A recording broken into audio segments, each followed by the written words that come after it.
This meeting is being streamed.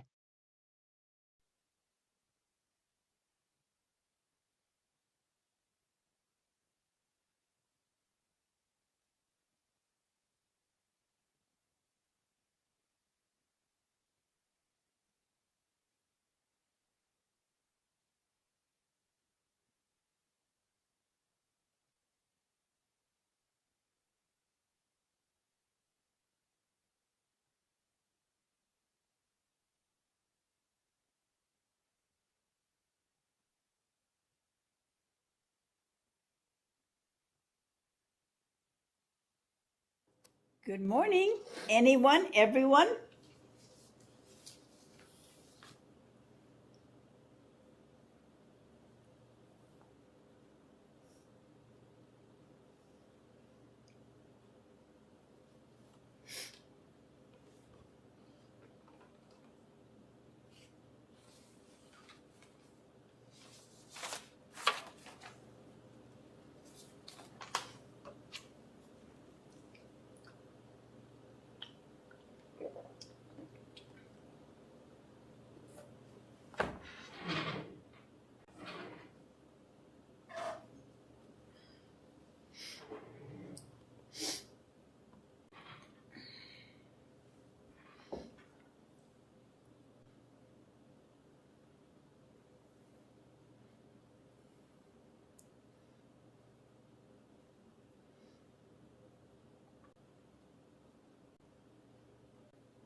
Good morning, anyone, everyone.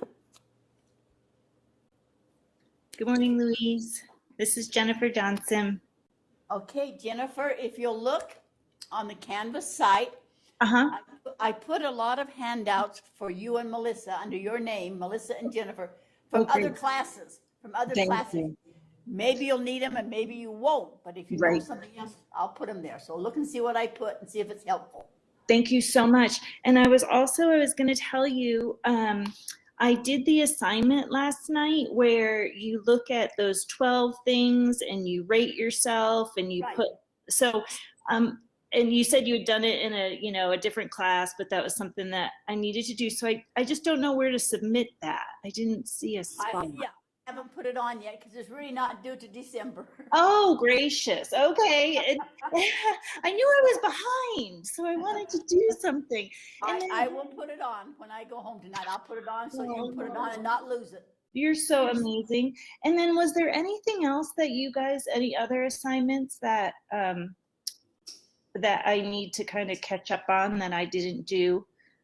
No. The only assignment we have is to get on Canvas and read what other people say and put down your comments, and anything you find, we'll go over what they're working on today. So if you're doing your research and you find something on dyslexia and you say, oh, Maria is doing dyslexia, I will let her know what I found. We're going to help each other find things. Nice. And so did everybody else already kind of get their project ideas approved? And so maybe I just need to really figure out. I'm the only one that approves them. We haven't started getting the approval of the principal yet or the superintendent. Okay, so I'm not that far behind. No, you're not behind at all. Okay. The other ones we talked about getting ready and thinking skills and narrowing it down. 2 or 3 of them wanted to write the whole district plan. Well, that's a lifetime job, so we had to narrow it down to.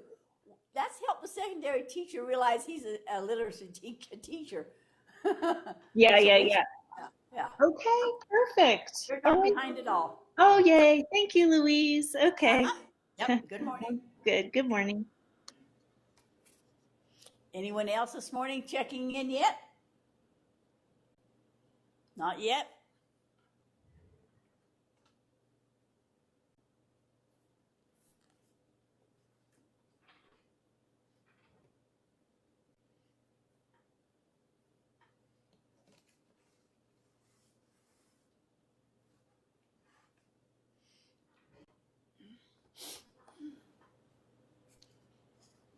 Anyone else checking in? Speak up if you're checking in. I'm here, Louise. Sorry, it's on the phone.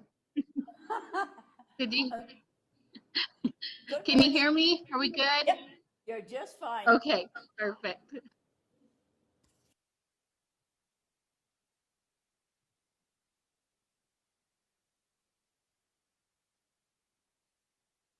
Is that a fitness watch, Brittany? Brittany, do you go walking or what is that for? It is. Yeah, I track all my walks and then it just alerts me if my kids are trying to get a hold of me and all. Are you doing 4,000 steps a day? I can't hear you. Your mic's off. I said yesterday I got 11,000. Wow. Wow. I do 4 miles every day because we own the whole section, so I have to walk around it to get back home. Right.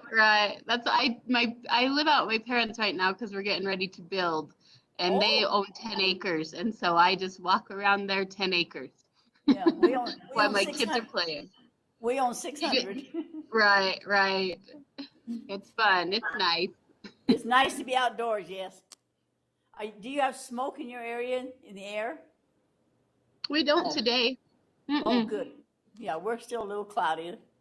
Oh God, it's been bad this summer. Oh, yeah.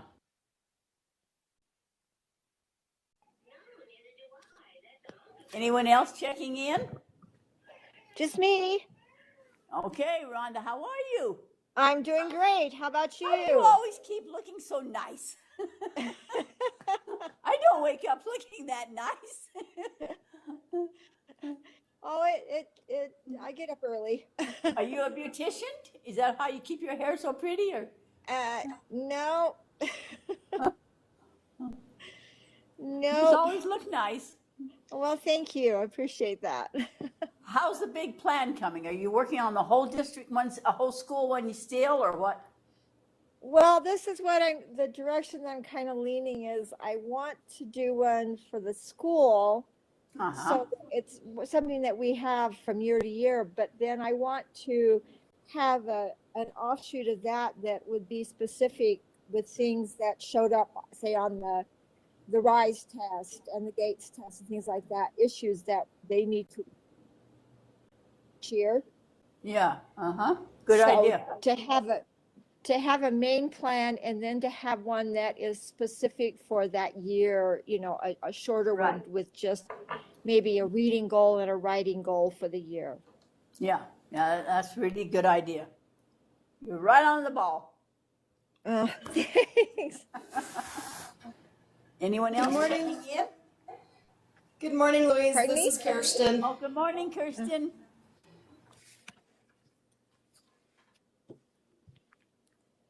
Melissa hasn't come yet. Not yet. Okay, she has time.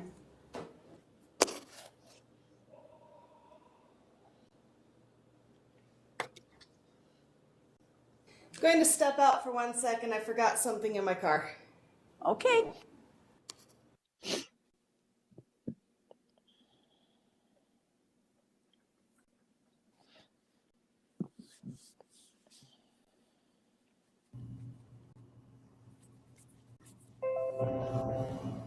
Jody's here. Good morning, Jody. Louise, I have a meeting at 9, but I'll be about an hour, okay? Yeah, you do what you need to do. Okay, thank you. Uh-huh.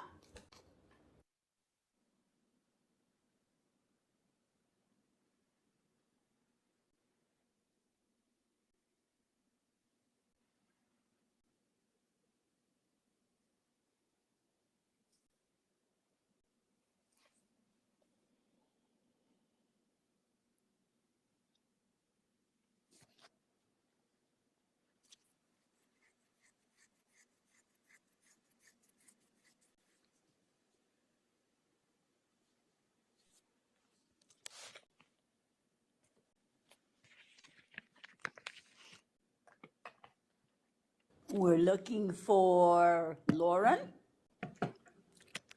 Maria, Rowdy. Maria has a meeting, that's right. Ginger, Kate, and Melissa. It's Melissa Wright. I'm here. Oh, good. Kirsten will be right back. She went to her car to get something.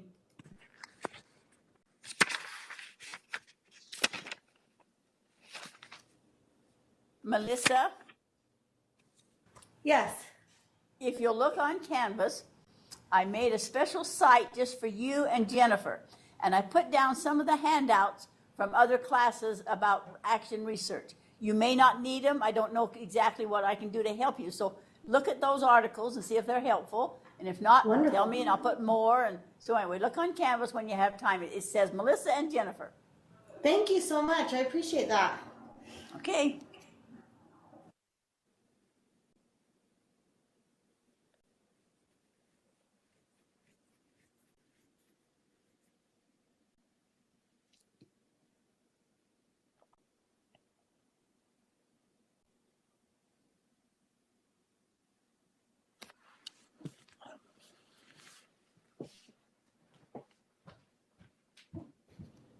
Lauren, are you there yet? Or Rowdy, Ginger, and Kate?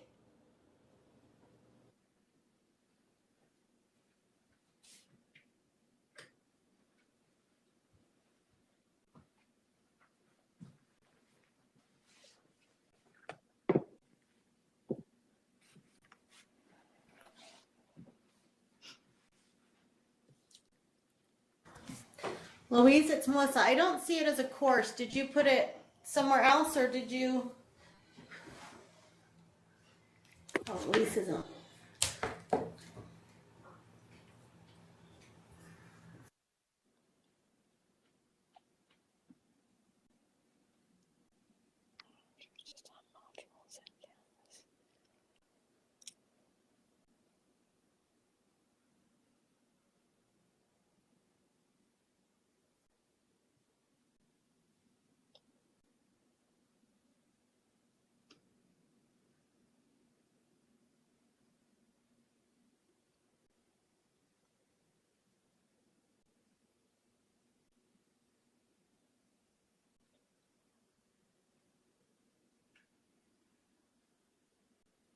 Right there, Melissa. Do you see that? Here's class 1 on the modulars right here. This is where our agenda is and all our handouts. And then there's a special section right here that says for Melissa and Jennifer. Can you find that? And there's all these handouts that I thought from other classes that you might need. And if you don't, I mean, I don't know what your background is. So I put along a lot of the handouts we've had from other classes. Do you see that on the modulars on Canvas? Yep, I see it now. Thank you. Okay, yeah. Especially look at this one called number 6, The Elements of Style. It's an old research clear back in the 1800s. And what he said is, if a word will do it, don't use a sentence. If a sentence will do it, don't use a paragraph. If a paragraph will do it, don't write a book. In other words, don't be wordy. Okay, I can handle that. What you say. So if you know of anything else you want put there, let me know, because I tried to put some things that might be helpful. No, that's very helpful. Thank you so much. Sorry, it wasn't popping up at first for some reason. I don't know why. So. Well, when I got here this morning, the system wouldn't hook on either, and I couldn't figure out why. And the tech people had to come, and he didn't know why either. Well, that's super helpful. Thank you so much. Okay, let's go back. Is Rowdy there yet? Is Rowdy still chasing little people? We don't know if Rowdy's here, but Kate and Kate's and there. Ginger are here. Kate and Ginger are in Duchesne. I miss you already. Well, wait just a couple more minutes I have 8:32. Let's wait for Rowdy. Maybe he's coming a little bit later. Maria's in a workshop. Jody is in and out. Everybody has things going on right now. Mine doesn't send in video. There's what? Your mic's on, Duchesne. We can see the board and your mic is on. Yeah. Thank you, Ginger. Maybe. Maybe.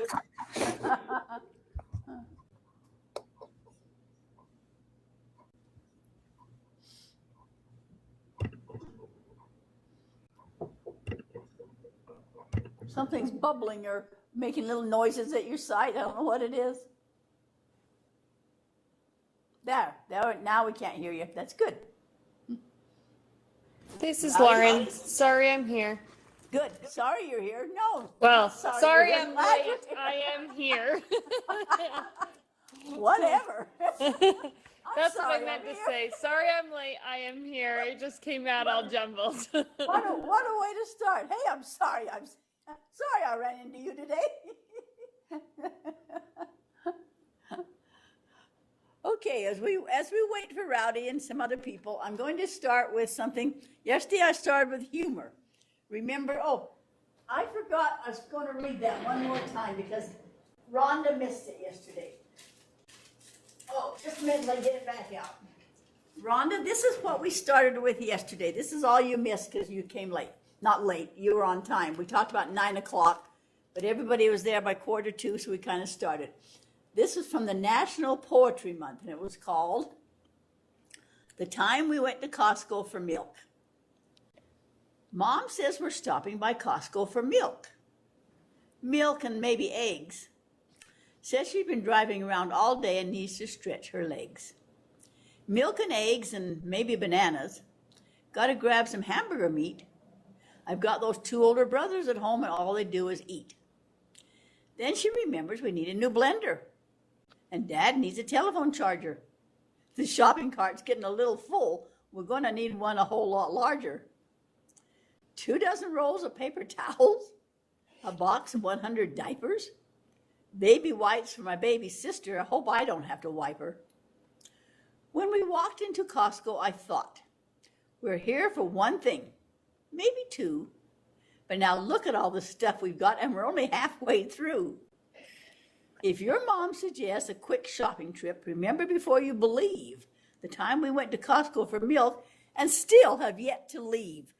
So the point of that, Rhonda, was don't get overwhelmed. Don't do it. And now I'm going to start with a few quotes this morning. Anybody recognize this man? His name is Robert Frost. Robert Frost was born March 26th, 1874, and lived until January 29th, 1963. He was one of the most influential and favorite poets of all time, and his work is timeless even today. But here's what I thought was the catcher. Frost published his first poem thanks to his high school teacher in a high school magazine, and sold his first one in 1894 for $15. He was very popular for his rural life poetry, but yet he had to work his whole life to support his family. He never could live off the money that he earned by being a poet. His personal life was filled with grief and loss. His father passed away, and Frost outlived 4 of his own 6 children. In 1921, Frost accepted a summer teaching position at the Bread Loaf School in England. I thought that's funny, the Bread Loaf. And he taught there for 42 years. He was the one that taught everyone to love poetry, encouraged them, and started the school's writing program. They didn't have a writing program, and he thought we need to write. He won 4 Pulitzer Prizes, was much admired for his realistic views and his verse. And so here's just a couple of his quotes this morning that I thought we'd start with instead of some humor this morning. We'll start with some poetry. He said, in 3 words, I can sum up everything I've learned about life. The 3 words are, it goes on. Well, remember that when you get really discouraged and you're stuck in a million jobs and a million meetings, just remember life goes on. Another one, he said, education is the ability to listen to almost anything without losing your temper or your confidence. So when you go to present your research to someone and they say, we don't have time, just don't lose your temper or your confidence. Another one I liked, half the world is composed of people who have something to say and can't. and the other half have nothing to say but keep on saying it. So watch the research you have. Sometimes there'll be fluff, bluff, and other stuff, and that's why we talked about the elements of style. Don't be over wordy. If a word will do it, then don't use a sentence. If a sentence will do it, don't write a paragraph. If a paragraph will do it, don't write a book. Say what you mean what you say. Another one he liked is the reason why worry kills more people than work is that more people worry than work. So that's just a few of Robert Frost's things to start your day. He really believed in human nature and how we all belong to this world together. Another article I found last night, just something to make you think about it, is, let me move things out of the way here. This is a new Elmo, and I'm not real happy with it, but I'm glad to have one. They had a big meeting of a lot of the high education leaders, and they're trying to come out with a competency-based college education. Not just how many credits, not how many classes you've sat through, but just like the state's trying to show the competencies that a teacher should have and that a coach should have, a supervisor should have, and an internship should have, or a specialist. They're trying to figure out what competencies should you leave college with. And this committee I'm on with the state office, that's what they're trying to look at. What competencies should a reading specialist have to help the teachers? And do we have too much fluff, bluff, and stuff, or don't we have the right stuff in these standards, or are they too wordy, or if don't people understand them? That's why they're doing action research, trying to write something that's usable. Another one I really liked, this is coming out to be a new idea, is there are schools that put kids in charge of their own education. There are a lot of schools now, especially at the college level, that you never know your grade. You're not working for a grade. You're working because you're there and you have things you want to learn and you're interested in different things and you take what you want and you don't fail. You're not worried about the A and trying to compete with that boy in the corner that's going to get the A or always get surprises and so forth. They're going to come out, you're in charge of your own education, starting as low as 5th and 6th grade. They're finding a lot of students by then have already decided, I want to be, or I think I want to be, so I want to explore that field. Maybe I'll be interested, maybe I won't, but this is what I would like to do. And so they put them in charge of their own education, which is, something different. This book is also another good one. We've been talking about the standards. This is a book by Jennifer Allen. So when you look for things, she is getting to be one of our so-called experts right now because she has good common sense and writes things that are really pertinent to what we do. It's just called Becoming a Literacy Leader, how to support learning and change. And that's the hard thing, isn't it? We know a lot of things on how to support learning, but do we know how to help with the change process? You will run into teachers in your school that have been there 1 year or 30 years, and they're still not going to change. And maybe they have a reason, and maybe what they're doing is right. But you're trying to get them to cooperate with you and doing a study and saying, are you interested in helping me? Or do you know any sources? Or will you be one of my sources? Or can I help? You want to work collaboratively with people. That's one of the competencies that they ask on your 12 competencies. Can you work with people? Because that we have sometimes, and we had one superintendent in one of our local school districts that came in from back east, did not know the rural ways out here and had never been in Utah before, and then had never been in a small Utah before where everyone was related. And if you said one thing about one person, you were insulting 35 or 40 people, and they all came charging into your office. He only lasted a few years because he could not change. It was his way, and it just didn't work in Utah, so he moved on. Okay, any comments or questions this morning as we get started? Anything you'd like to talk about? Yes. I'm wondering, I was just looking back over the resources you provided in the last class, and there was a student who did the 95% group.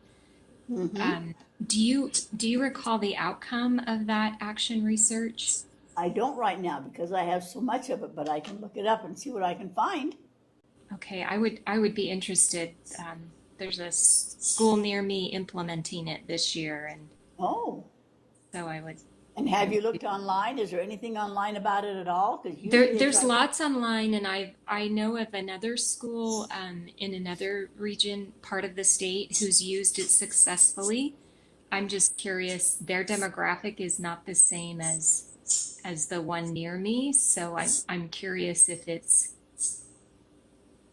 it merits all of the energy being invested in it, if that makes sense. Does anybody in our class, have you heard about it? Anybody? Rhonda, anybody? I see Maria's not there. Anyone? Have you heard of it? Kate, I have you? haven't. The 95% group? Have you, Kate? I've heard about it for like K3. Our school's we're being trained on it this year. We haven't used it yet. Tell us what you know then, please. It's the training we're doing is the intervention training to run like intervention groups. I know there's different branches of it. I know they have some for older grades. I think it just depends on what specifically you're looking into. Does that make sense? That does make sense, and that's very helpful because I didn't know there was a distinction between intervention and tier 1. And when Jody comes back, she may know because she's at the district level and she's in a meeting right now, but she'll be back in and out. So we'll ask her. Anyone else have heard about it and can give her any information? Okay, when you're doing your research and you come across something like this, remember that Tiffany is interested in that. And remember, as we did our presentations in the last class, and I put a few on for Melissa and Jennifer to see what people did last time. It's called a sales pitch, where you trying to sell yourself. As you come across something that will help your colleagues, let them know where you found it. Which brings me to the point that on the handouts this time, remember there's one, it's called Resources Shared by Students, and it was a very blurry copy. I have put a new copy. It's at the very bottom of our agenda. We'll look at that in just a minute, or our list of classes. So you can look at all the different resources and be sure to use all of them. And we also looked at the pioneers yesterday and the current people. Type in John Dewey's name and see what he says about your topic, or Jennifer Allen and see what she says, and use past research and current research. Any other comments or questions this morning? I don't mean to monopolize the Go ahead. airtime, but I had a question about the grandma. Now I don't have the right phrase, but Kate mentioned. Kate, are you there? Are you listening, Kate? Kate, the grandma program where you have them come in to help? Yeah, it's called Utah Foster Grandparents Program, and they do they do things like provide them a health care thing, and they pay them a stipend for arriving, which is nice. And we have quite a few here because they're all friends with each other, so they have dragged each other in one after another, which has really been nice for us. So we're a pretty little school, and we typically have 6 or 8, or I think we probably have 10 right now, foster grandparents, and they're here most of the day. They can volunteer on the days they want to. That program pays them $4 an hour, which isn't taxable to them, and supplements their Social Security. And it's some sort of a federal or state program. It's paid for with grant money, and most little communities have, like ours was started in the senior center, but it's run by our county. And all of our schools have that. And it's men and women who come in, not just grandmas, and they just help you do what you need. Sometimes it's if you have that special child that has to go to the bathroom very frequently because they have a bladder effect and you can't leave your classroom. They do things like that too. I mean, they're there to help, whatever you need in your classes. So would it be my county that I would reach out to find out if that exists in my area, or? Mhm. It would be the county office. Ours is run out of, like, somebody manages all of the stuff for our food pantry and for WIC. All of that kind of stuff is managed in the same place in our county, and probably yours too. Okay. So, but the thing that's And- nice for me with my foster grandparents is that my foster grandparent, I train them like teachers' aides, and because they come into my classroom, the nice part for me is that they are much more reliable than my Title I staff. So my foster grandparents show up and do what I need, and they do what I need. And I have really appreciated having them. They really are have been great, and my students love them too. But the best thing is really that the foster grandparents have a relationship with kids that lasts into the community, and so they're not lonely. Very good. Any other comments, questions from anyone? Could I just ask a question Go about ahead. that grandparent program? This is Jennifer. It sounds so interesting to me. So thank you, whoever brought it up again. I've been taking notes. I'm just That was curious. Kate. Okay, So you know thank that. you. Kate and Duchesne, huh? I mean, I don't know about you. Well, I was just curious to, Kate, if it was running in your school last year, were you able to have it? Like, just thinking with all those COVID restrictions, we weren't letting anyone come in the building, and I'm not sure what's going to happen this year. But I was just wondering, did it still run as usual, or was it just kind of put on pause? You know,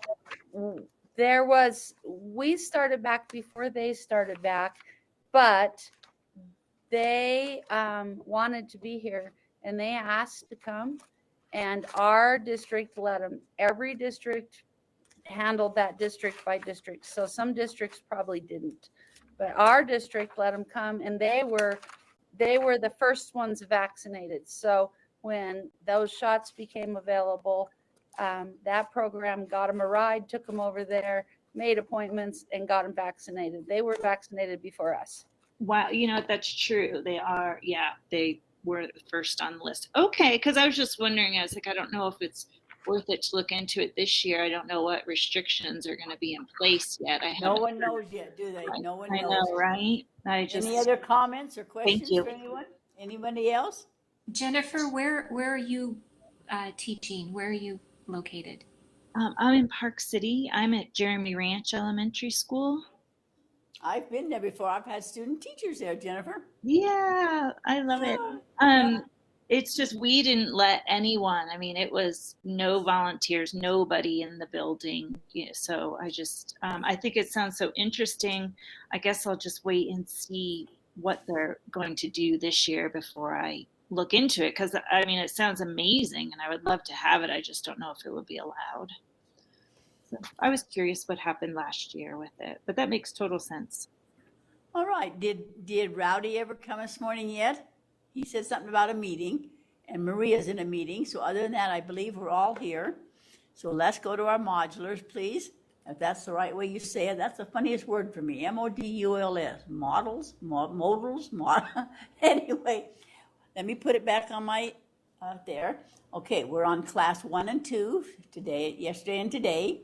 I also put on this special paper, this special link. Hey, right Louise, I am here. Oh, there's Rowdy. Well, I'm glad you're here. Let me go back to attendance and put you down so I won't forget that. Let me go to there. Maria will be coming. Yeah. Also, ahead, Rowdy. I am teaching again this morning, so I will kind of be semi-present and semi-not. Yeah, so is Jody, in and out and so forth. And Chris, as you know, is a principal, and she's trying to get her school going. We're all in this together. That's why I read you some quotes from Robert Frost this morning to, take it easy and enjoy life, because life goes on. Right. I was here for that. So I've been here for a minute.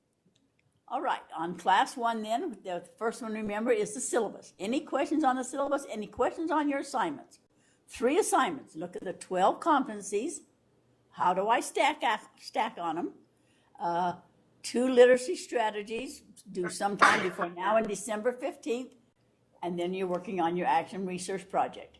That's your only assignments. No summarizing chapters, no big papers to write. I hope no fluff, bluff, and other stuff.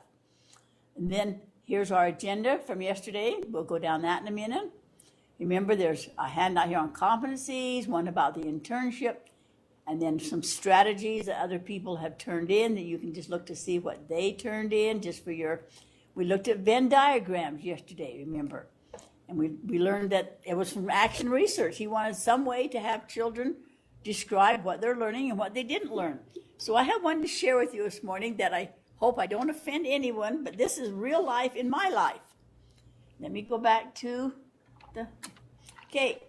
And we run a big ranch besides Teach. My grandfather rode into the Uinta Basin when it first opened up in 1905 and homesteaded a whole bunch of land. We have a lot of cows and a lot of animals. Well, we have a big choice right now. We need to buy a new bull. So, first of all, I did like we did yesterday with our billions on Social Security and so forth. What breed do I want? Do I want a Charolais? Or do I want a Hereford? Do I want a black bull, a brown bull, a red bull? You know, there's breed types. We decided on probably a Hereford, but maybe we might look at Charolais. And then sperm count. Now that's so important with a bull. Adaptability. We have bought a lot of bulls who were raised in corrals. They're pampered. The water's right there. Their food's right there. Put them in the pasture, and they starve to death. They can't get their own food because they're can't adapt. You also want to look at the size of the bull, the age, too young, too old. Cost is the big thing. I'm going to spend $20,000, $30,000 a bull, so that's a big deal. I want to look at the vet records. How did this bull, when he was a calf, where did he grow? How did he grow? And then do I want a herd bull? Do I want a show bull? Or I'm going to use him? Am I going to put him out, for bids?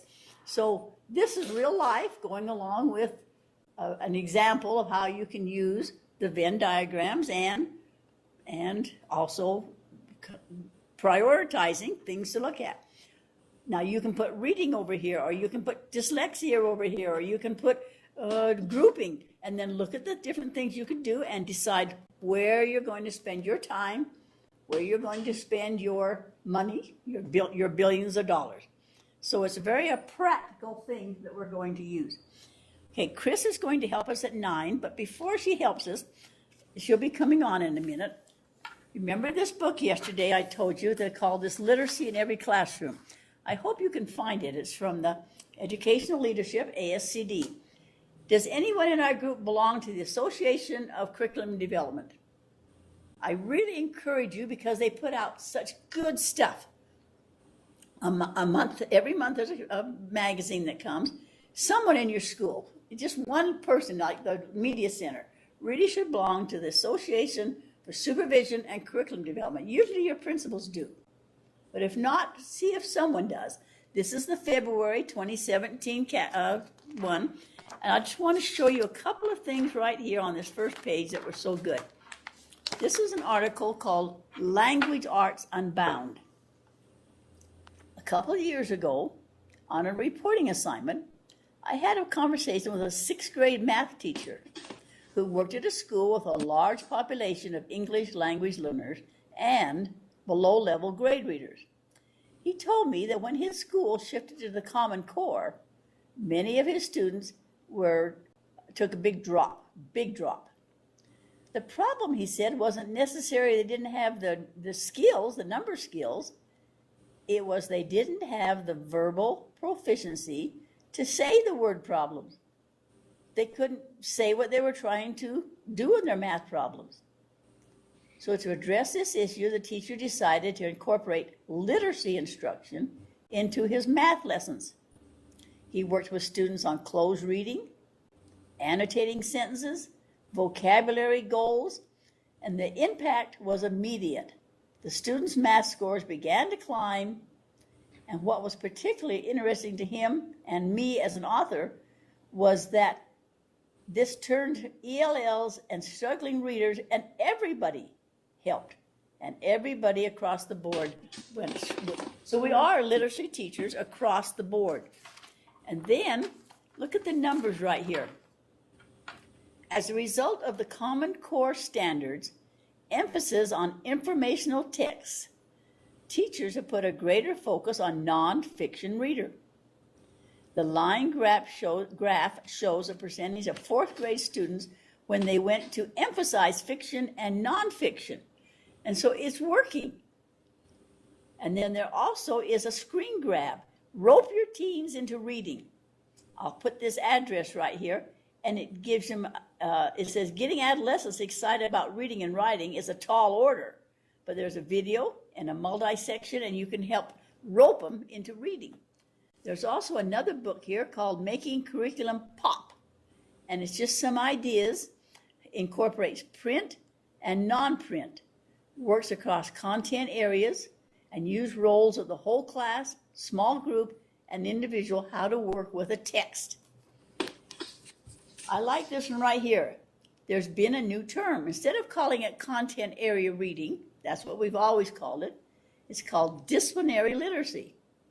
Disciplinary literacy is not a new term for content area reading. They are different concepts, and both have value. So we have to know our terms, don't we? That's why I put in those research terms. We have to know what we're talking about. This one right here says everybody needs a daily dose of literacy. If you take this magazine, there's a source of inspiration. You can go online, and on a weekly basis, they review books from early readers to young adults, and they put books to work, and they show you how to use them in technology and strategies and correct project ideas. And the link is www.literacyworldwide, one long word, literacyworldwide.org. Another one down here is the research that they're looking at. Teachers are trying to gain an understanding of math literacy. So it just has a lot of articles, how knowledge powers reading. It says, if we're going to master nonfiction reading, we have to design instruction that builds their background knowledge. Do you want to become a doctor, an economist, an engineer? Then you want to be a teacher? You better be prepared to read articles, primary source documents, essays, research studies, and it tells them that the ability to learn from literature is a discipline. We need to teach the children how to read. Prior knowledge affects comprehension. In many cases, far more than reading skills do. So we need to go into that prior knowledge. That's why we looked at the Venn diagram yesterday. I think this is very true. Students routinely appear to understand what they read far more than they actually do. They don't understand what they're reading, and that's our job to help them. There's another link here, a new approach to school culture. If you visit capital T, capital L, capital I, capital M.org, it gives you some ideas on how to make students have a school culture. The magazine is just full of ideas. So what is disciplinary literacy? If you don't know, then here's the facts. Here's what educators need to know about teaching students how to read in the disciplines.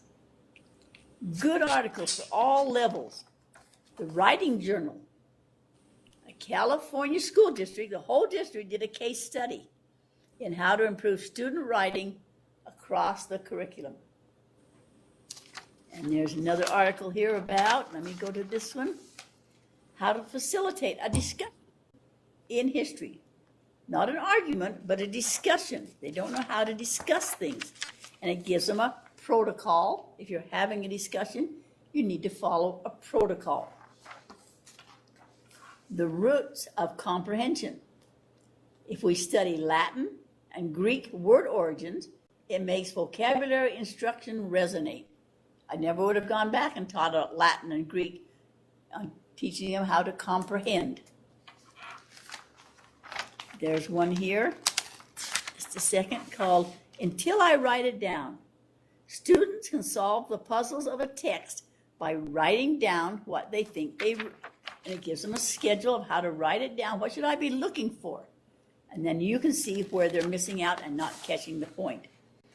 Giving them permission to think. Visual thinking strategies. Slow down, talk slower, think deeper, listen and reflect. We're so anxious to move on and cover the stuff that we're not discovering the material, we're just simply covering it. And that gives you some great ideas. Here's one called Using Visual Thinking Strategies to Focus on an Illustration. What am I supposed to get from this picture? What am I supposed to understand? Why are the birds doing what they're doing, or so forth? And then text prep.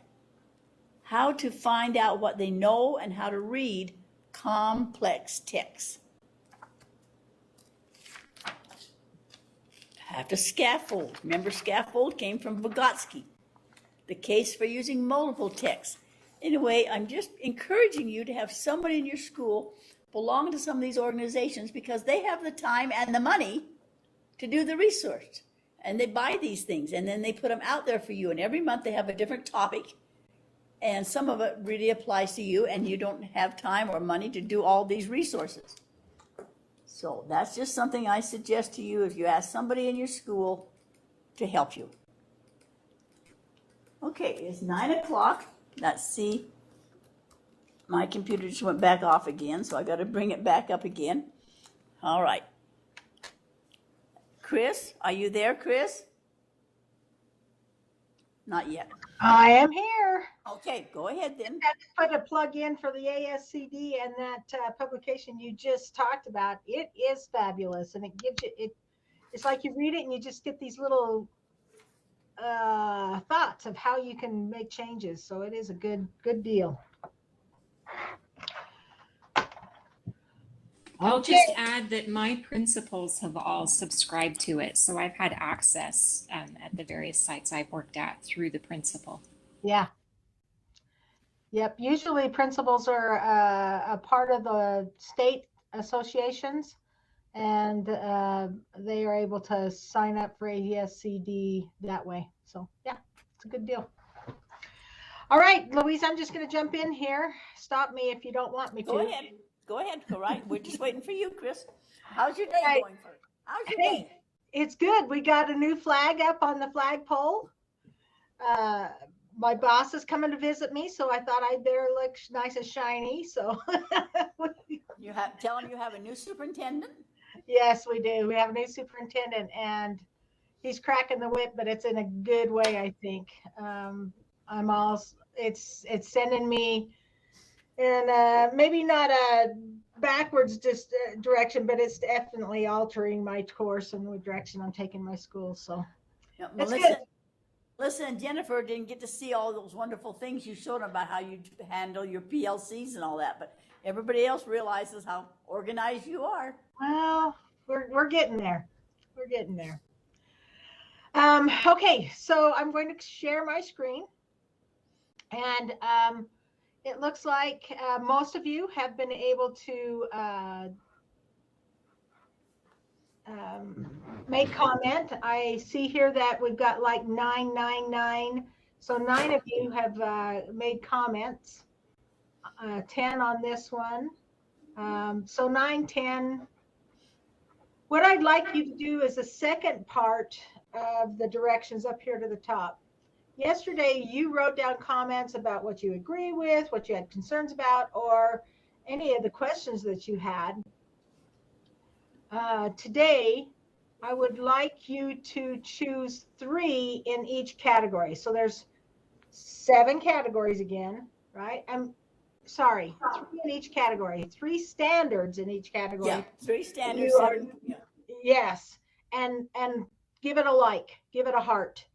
Now that you kind of read through that, it's not necessarily what the people are saying, what you agree with, but which one do you think will have the biggest bang or the most impact to make them successful? So if you go to the pink column with the literacy coach, go back through and kind of skim what people wrote in standard 1, standard 2, and so forth.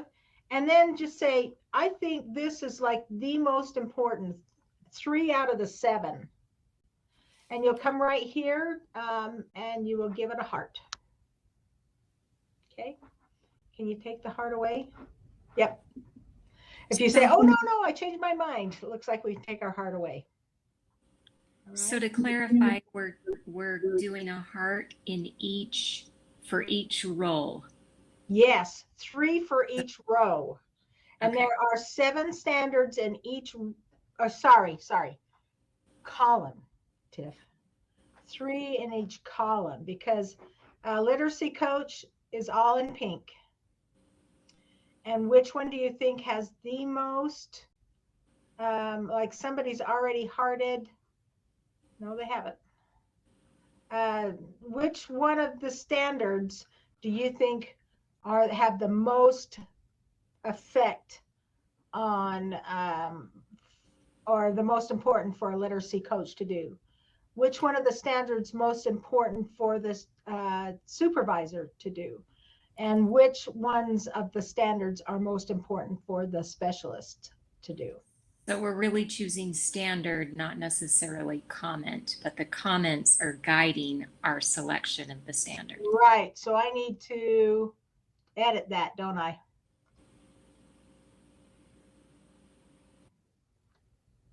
Edit and your favorite standards for each category, right? Yeah, Yes, that really clarifies it. Thank correctly. you. Thank you, Chris. Thank you, Tiff. You're welcome. Okay. And that might take, what do you think, about 10 minutes for them to do, Louise?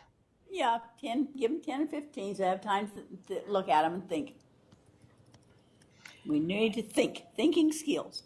And then we'll go ahead and do a little bit of discussion on each one of those. Take a look at who thought what hearts were, and maybe about a 15-minute discussion, and then we'll go ahead and turn it back to you. Okay, Louise? Sounds good to me. Okay. Sounds like it's clarifying our thinking, making us make a decision, just like we had billions of dollars to spend yesterday on the federal budget. Which ones were most important bangs for your buck? It's just as hard in your own building, because that's what I did yesterday. Went through all of my budgets, making sure where I was spending stuff. So. Hey, Chris. Yes, Rhonda. This is Rhonda. On my computer, the yellow column, I'm only showing 6 standards. Is there Yeah, supposed they to brought be a that up 7th? yesterday. They only could find 6 standards, not 7. I knew there were 7 in the book, and I told them to ask you. All right. Let me go ahead and the literacy coordinator. Yeah. I have the book right here. It's on page, in the back of the book, it's on page Coach 122. Nope, 124 and 125. And 126 are the standards. The 7th standard's on page 126 in the standards book.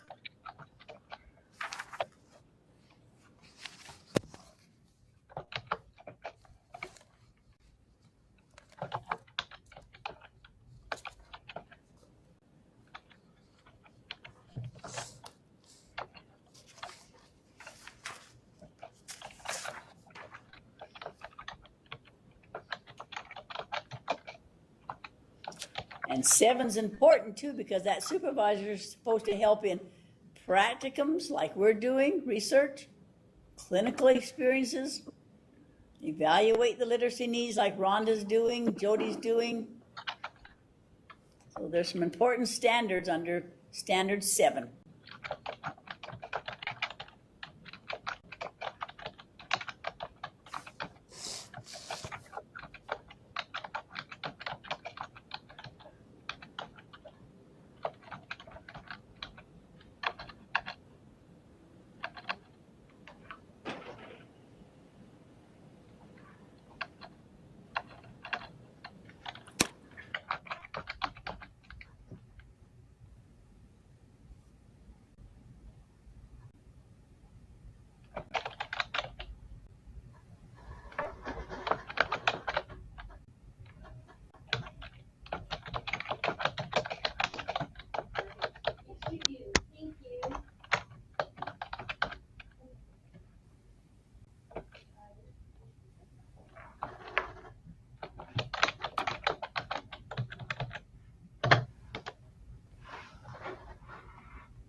Seventh one's a very practical one. I think that's, in my mind, that's one of the most interested one, most important ones.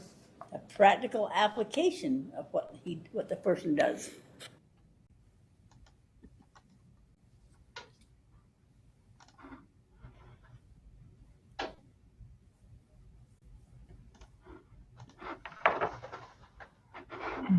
Did I just delete it? I did. Okay, I'll put it back on again. Sorry.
All right. Thank you, Chris. Thank you.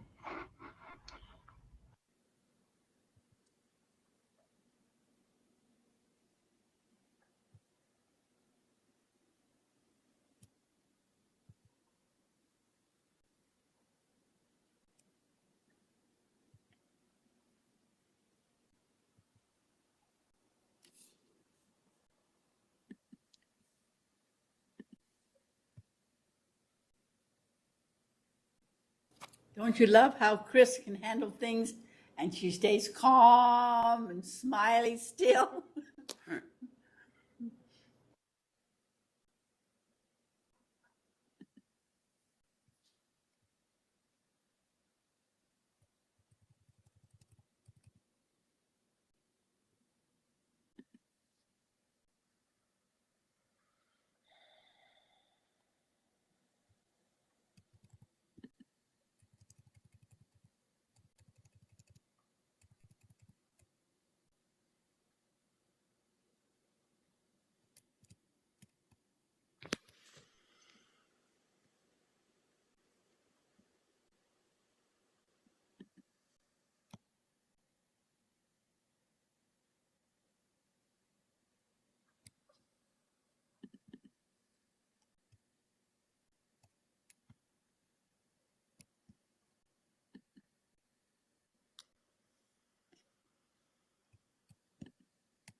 I didn't put a timer on. How long of who needs more time? You have about 6 more minutes before you get your 15. Okay. I didn't count the time you're typing.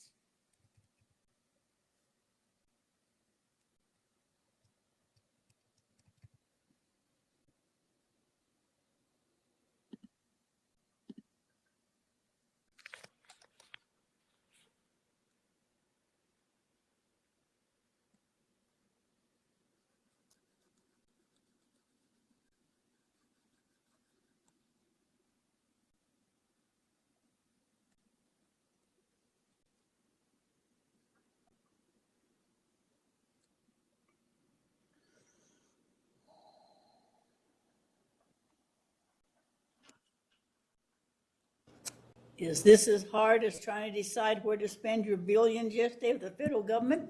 That's why I gave you that hard assignment yesterday, so you can make up your mind today to pick just 3. That's not so hard. Yes, it is, Louise. It's very difficult. They're all important.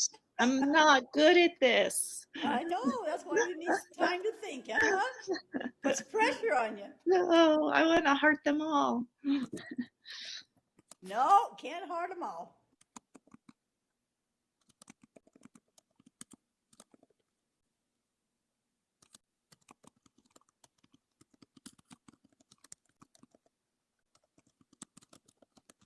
I could choose all the bulls I want too, but at 25,000 each, I don't think I'll buy many of them, just maybe 2.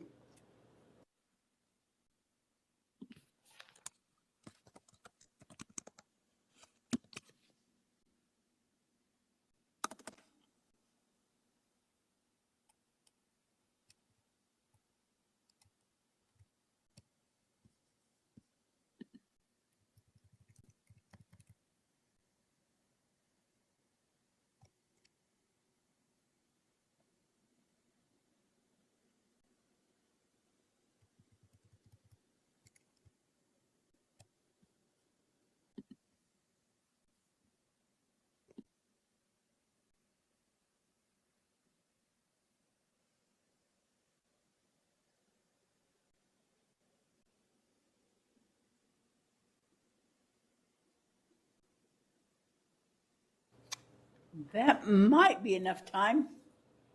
Speak up if you need more time. Maybe they're ready, Chris. Yeah, it looks like most people that I can see are finished and looking around and talking with their partners. So I think we're good. It's very interesting. There is some good results here. Let's do the pink column with the literacy coach. 4 of you for number 1. This one gets the biggest thing right here, which I agree with. The instructional coach, the literacy coach, they should be worried about curriculum instruction. You've got 7 hearts. 9, assessment and evaluation. So I guess this is the biggest one. And then somebody thought, diversity and equality. 5 for learners and the literacy environment. Professional learner leadership, only 2.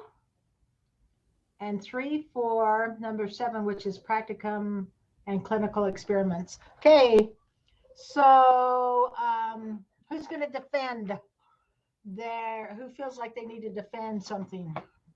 I'm going to ask that each of you make a comment on this whole time here that we're together. So if you want to jump in on, if you want to save your comments for one of the other categories, great. But who wants to talk about a coach? Wants to spend their comment about the coach? I felt like across the board, foundational knowledge was essential. So that speaks to why I selected foundational, but also just in regards to literacy coach, the assessment. I feel like that's so much a part of our culture. That's so. I mean, we know that data-driven instruction is really what has the greatest impact, because then our instruction is targeted, and we really do have opportunity to meet the needs of all learners if we're acting and responding to that data. And then lastly, and I didn't know which of these standards this really fell into, so I think I may have selected 6, but that collaboration piece and relationship building, that's just essential for a coach. And it's not the easiest skill set to develop or acquire, is that, establishing trust and may I ask psychological a question? safety. Tiff, may I ask you a question? And everybody ask you a question? Here's our big debate on this committee. Should that foundational knowledge come from your college, your university, or when you finally get out in the practical field, or from the coach in your school now, or from these classes that are separate from the university? So there's 4 choices there too. University says that's their job and nobody else's. Can I make a Go ahead. comment Yes. on that? I feel like I learned a lot of things in college, but I couldn't really relate to it because I hadn't practiced it. Like Amen. until you're I really say, hey, I love you, Lauren. until you're really in the classroom with those little kids who can't read, and you're looking at them and they're looking at you like, what do I do? And you're looking back at them like, I don't know, what do I do? Go find the textbook, right? Yeah, Like, exactly. Just reading about it in college, I mean, like, you get the kind of the gist of it, but until you really are there and you're like, I gotta help this kid. I have to help him learn how to read. Like, I don't think you can really understand that knowledge as deeply until you have to put it into practice. Boy, I made that comment and the university jumped all over me, but I've got big shoulders. That's okay. Hey, Louise, this is Kate. I'm going to say that students who go to college have all different kinds of backgrounds, so they didn't learn to read the same way. And so one of the problems that happens at college and happened with me is that if you didn't learn to read this, maybe you were homeschooled and you learned some different way, right? Or maybe you learned in a different state or a different country. What happens then is that you might not have the background yourself to do that, to put all of that together. I didn't learn phonics until I started to student teach. Nobody went back and taught phonics in college. There isn't any way college can do enough time to teach somebody all of the things they would have to do to have that foundational knowledge, even though they think they do. You can't tell me that somebody that's teaching me Maslow has a clue about what it takes to teach phonics to a kid who has not got a spot to store that. So I really think it's an on-the-job deal. Insightful. This is Melissa. I just had a question so that I can kind of get a framework. I think we agreed that none of us are calling these roles the same thing within our districts. Do you think there are any districts that have labeled these appropriately, where a literacy coach is someone in a school, a literacy coordinator is a coach that comes from the district, and the reading literacy specialist is the district coordinator? Could we talk about maybe the clarity of where those roles have hit, and if any district in the state is clear on that? Are we... Good comments. That's one big issue. Does anyone feel like their district is clear on it? I think that the only districts that can be clear on it are the bigger districts. The bigger districts who have more resources, have a larger ability to have people in the district office to do this. But our small rural districts, they might have many different hats that they're wearing in the district office, and literacy specialist, reading specialist would be just one little thing. And so I think it depends. But I do think that, like, maybe perhaps Granite,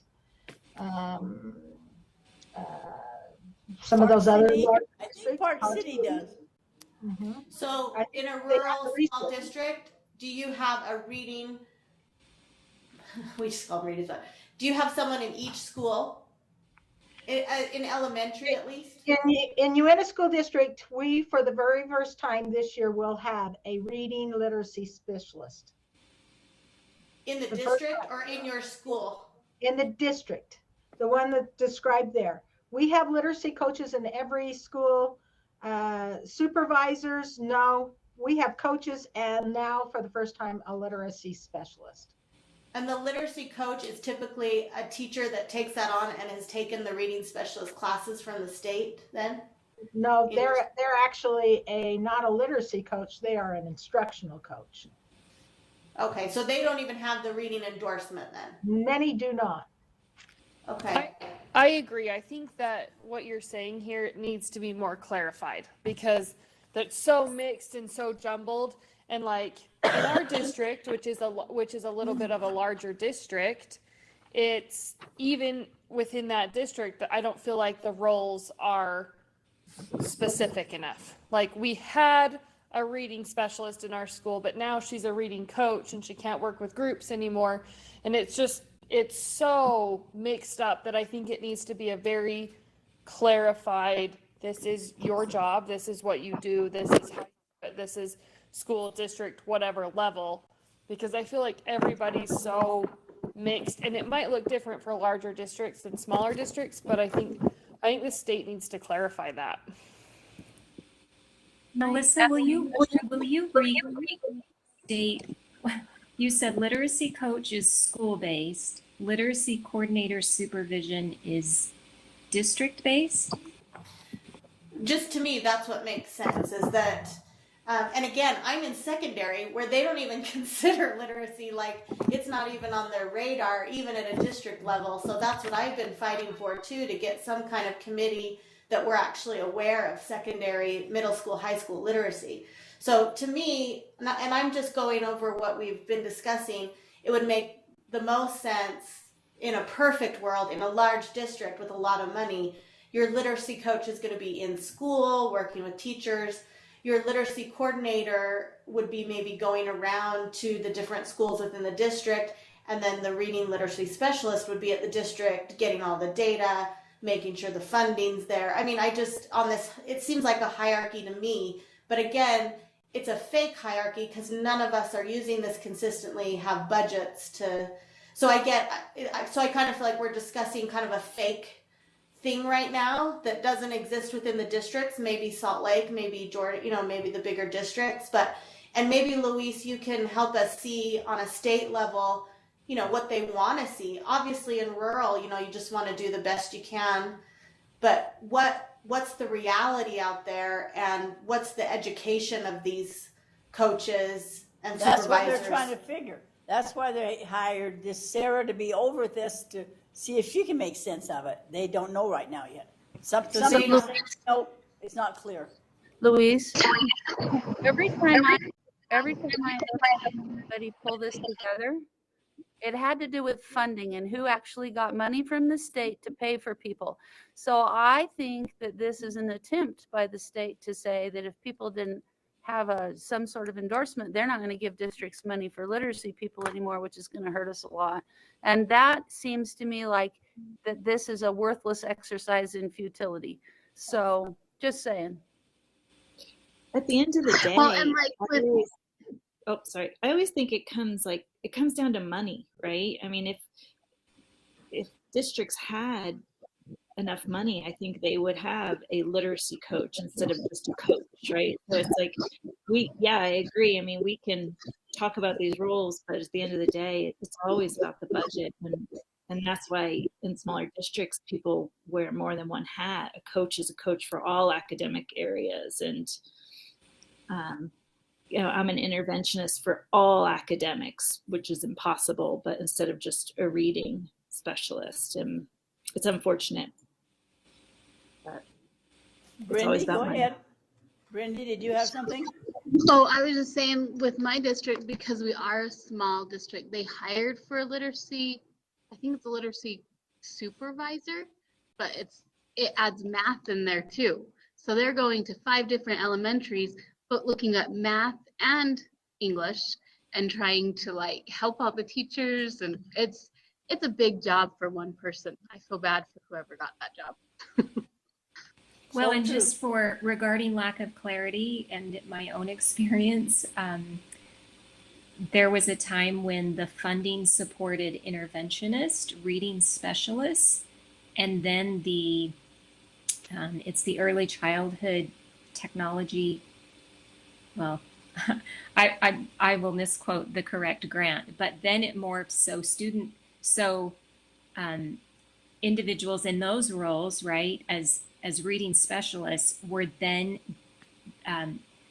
labeled literacy coaches, and they were, I don't want to use the word forced, but but they had to take on that role, and it looked different, right? Because now they're working with adult learners, but they may not have had the skill set to perform that role, but it's what was being paid out according to the grant, as Jennifer said. So we can do our best to define the individual roles, but there does need to be an acknowledgement of what is the highest priority, what's the most important role, given what could be a lack of funding. Yeah, like your federal budget, where are you going to put your money and your time? Your conversation has been very, very interesting to me, and I've tried to, as was it Melissa that asked about what's going on? Yes, Melissa. I can clearly see the literacy coach or instructional coach and the reading specialist, but I was sitting there thinking, who is the literacy coordinator? And it has to be our curriculum director in this small district that is the coordinator. So in my district, the hierarchy, the big boss is the literacy coordinator, and the reading specialist is under him, and the literacy coaches are under her. Does that make sense? Well, just to add more confusion to the pile, in all of my comments, I referred to the support that I have always had from my reading specialist. And something just kind of triggered, so I went onto my school website to see what her title is on faculty, and it was instructional coach. And I'm like, okay, now wait a minute. We just had a 1 to 2 year grant that we accepted and hired instructional coaches in every elementary school, and I believe in our middle schools as well. So I'm like, okay, so now how does her role change? And I know because I was mentoring my new 3rd grade teacher. That's what I've done for a few years, is I mentor our new teachers. And one of her roles, the new instructional coach from that grant, is to mentor or to train the new teachers that are under 3 years. So I have no idea who's doing what now. I shouldn't laugh, but I am. It's so true. It is so true. I can remember when I was hired as an instructional coach in my district, and then given the responsibility of all the ESL students in the district, and they said, we can't call you a coordinator because then we'd have to pay you a coordinator salary. And so we'll call you a specialist, which really meant nothing. You know, they didn't have a specialist, not one specialist at all. It is so funny that it's kind of like do they really have to have these categories? Do they really, can't we just leave them alone and let them create their own way? I don't know. Do we need to be governed that much? I don't know. Tiff, you really started a good little conversation there with what is a literacy coach. Thank you. And I agreed with what you had to say, and your things about they've got to have that foundation, and then they've got to be able to help with things in the classroom. So good job. Who wants then to take a chance and justify what they've said about the literacy coordinator, the yellow column? For me, this is Kirsten. For me, I've seen this as my district role. This is my Ashley Peterson. She's the person that comes in, works with what I thought was our reading specialist, and makes sure that the programs, that it's all funneling correctly into all of the schools. And so she's really got to be in the know-how of what the state requirements are, what assessments are required, how we can access those, and training those reading specialists or coaches or whatever you want to call it at the school sites, just to make sure that we're all meeting what we need to. Kirsten, that sounds more administrative than maybe pedagogy. Is that an accurate? For our district, because I've talked to my district reading specialist or whatever you want to call them, she is actually a teacher on special assignment. So she has a teacher contract with some additional, I think it was 10 days additional added monetarily into her contract. No wonder she doesn't want to do any extra. So it's a lot like what Chris was saying, that if we put that admin part on there or a special title, then they have to pay you at a different scale.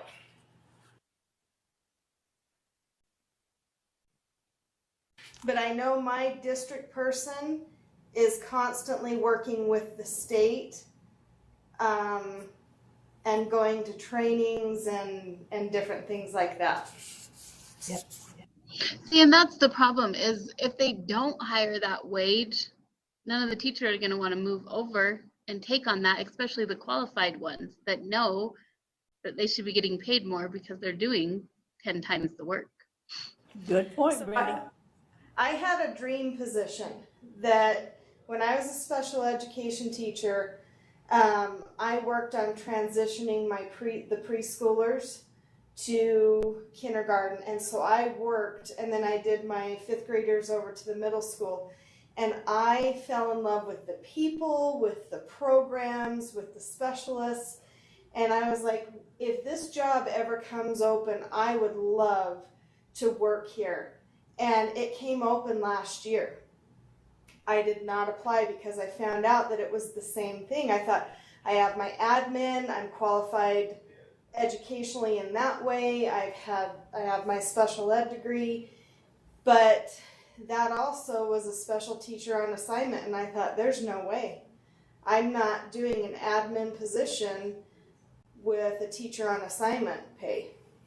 Good thinking. You're using good critical thinking skills. It's going to be interesting to see what you are offered and the knowledge that you're going to have now on what the state is calling these positions and saying, hey, what are my duties? Then that fits into the this category with according to the state description. So you're going to pay me on this level, correct? And we'll see what they do. We might be stirring up the hornet's nest here, Louise. Good talk. Let's go then to that last column with reading literacy specialists.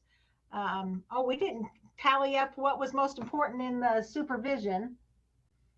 4-7 for curriculum and instruction.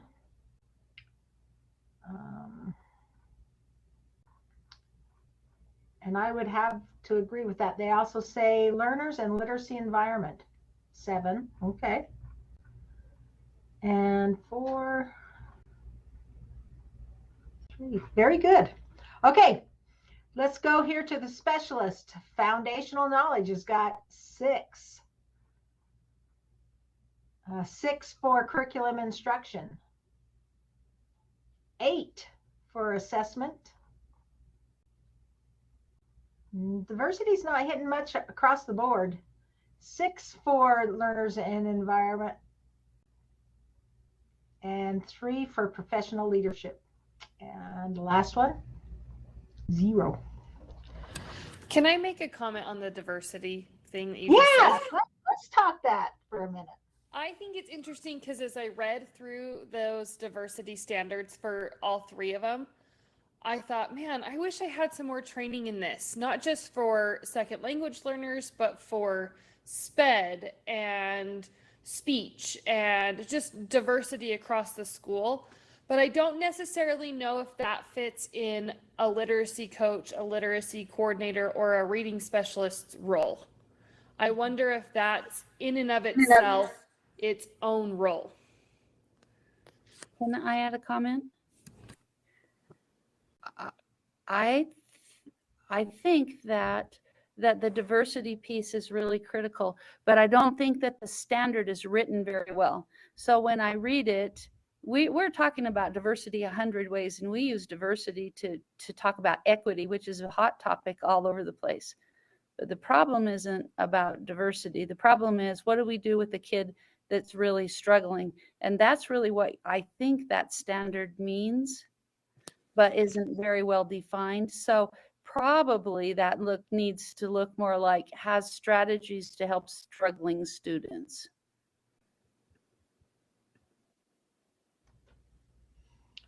Kate, would you add that comment on somewhere on there? Because I think that is very valid.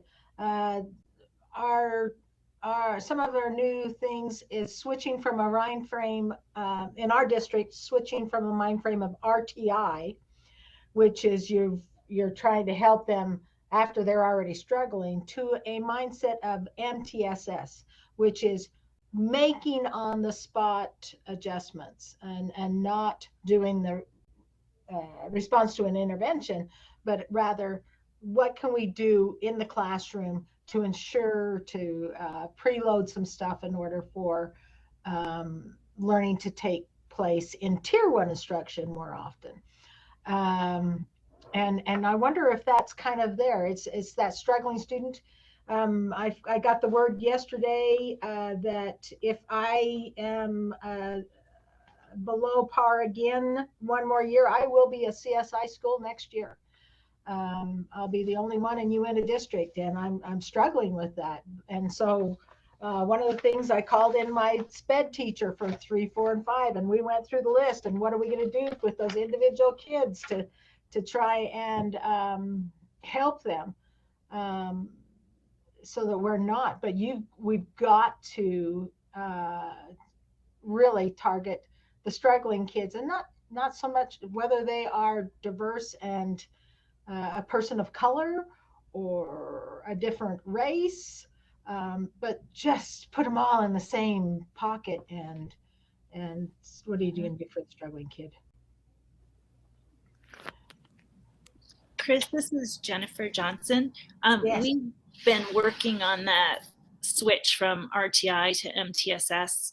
I think this will be like our 3rd year, and it's a shift, and it takes a while to change or help the teacher's mindset adjust from what they're used to. It's a process. I think we're getting a little bit better at it, but it definitely wasn't easy. I think any shift in how you're looking at instruction in those tiers, yeah, it's just hard. It was, yeah. Anyway, just to give you a heads up. Well, thank you, because that just put a thought in my mind for one of the slides I'm going to put into my opening faculty meeting with my teachers, of saying, okay, we've been working RTI. We're getting pretty good at RTI, but let's make that shift now to what are we going to do in the moment rather than wait till it's too late. And I think the biggest thing is, and it took us a while to get this team, we come together as a team to talk about what everybody can do for the student. It's no one person's problem, and where do those changes, you're not going to send that student to go see someone. It's just, it's just, we're getting better, but it was different because they're used to just, sending that student out for help. Yep. Just send them out to the interventionist. That's right. So it took that's right. So we work together now on this student. What's everybody going to do to help them be successful? So it took a while. So yeah, the more open-minded they can be about it, and just thinking more team aspect, that'll be a hurdle. Thanks. Our PLC process was the biggest focus in helping that shift, and focusing on that agenda. So every piece of data we had, until it became kind of that muscle memory, we would ask, okay, so what are we going to do when they don't know it, who, and then we would identify. And so it's become so second nature to us that everything that we look at now, that's where our discussions go, even if it's not a CFA. Right. So it's been one of the most amazing process. But if it wasn't for that PLC, we never would have been able to make that shift. And so our agenda and the framework of our agenda is what helped to bring that continuity together. Excellent. You guys are teaching me this morning. I tell you that. Any last comments on this whole thing, and maybe overall, if there's something you want Louise to take back?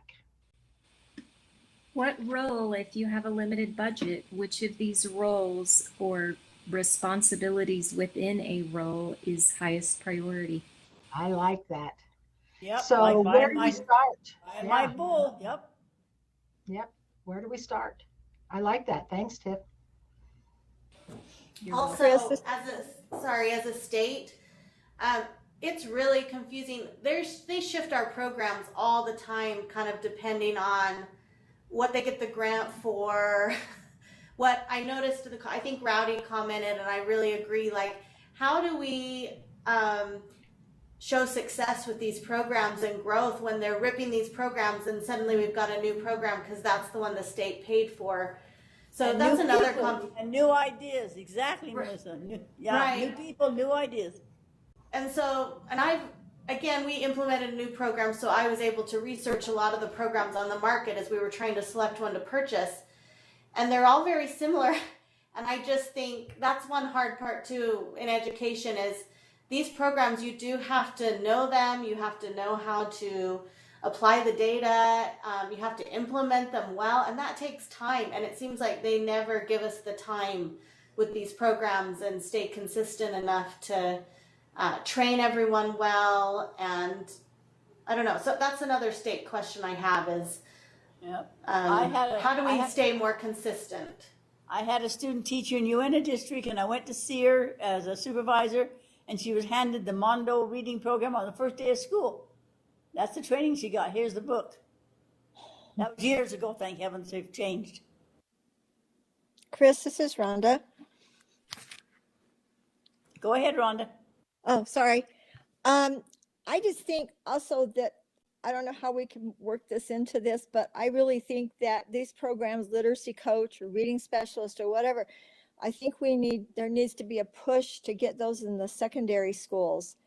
Because I know my school has nothing. I've taught middle school my whole career, and we have never had any position like this. That's what Jody's trying to do. Yeah, that's what she sees.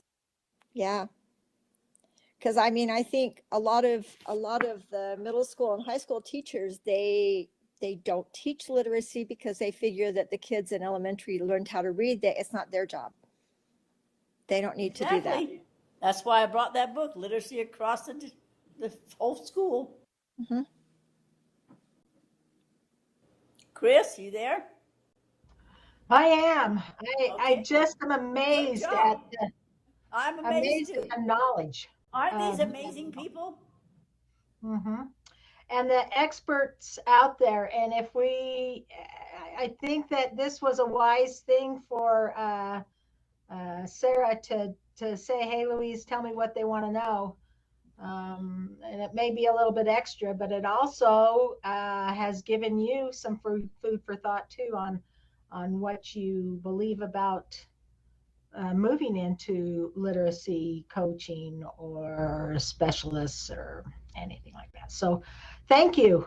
Louise, I'll now take and do a little bit and clean that up so that you can. It gave me patience on working at the university because they seem to come with the attitude of, I know it all. Who are you little people out there? Yeah. Well, and to, for the universities, what do they teach? I mean, they're teaching everything from classroom management to every content area and every discipline, and especially in the elementary area. And wow, it's hard. It's hard on everybody's lens such a faceted organization. But anyway, all right. Is there anything you need me for the rest of the day? What's your day like today? Make us feel good how crowded you are. So I have a meeting at 1:00 with my district coordinator, my district partner is what we call them. And they come in and help me look at my school improvement plan. How are we going to look at data? How will I know if I'm making progress? And we've been actually working on it all summer. I've been emailing it back and forth to him, but look at that new term, partner. That's he's my partner, my change. district That's partner. A change, see. Mm-hmm. And he is a think partner, literally. He comes in and gives me ideas on things to read and how to organize my time, and just really a good mentor for me. But I meet with him at 1:00. We'll talk about that, plus what will be our plan for our TSI status. And then at 2:00, I'm pretty excited. We have a new principal in the district. She's the neighboring school, and she is drinking from the fire hose right now. And so I'm going to invite her staff to come to some opening teacher work days on curriculum with CKLA. And so her third grade teachers will work with my third grade teachers and help relieve her stress a little bit. So she's coming to talk about that today. And we appreciate you taking time to help us, Chris, because you're very knowledgeable and we love what you do. Well, thanks, you guys. Okay, we need to take a break if you're not quite through, Chris. When you're through, nope, we need we'll to take see a break. you in September, though, right? Yes, September the 8th. Yep. No, the 1st. September 1st. September 1st. September 1. All righty. Thank you. It's 10:00, everybody. Take a 10-minute break and take a breath.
You have 5 more minutes on your break.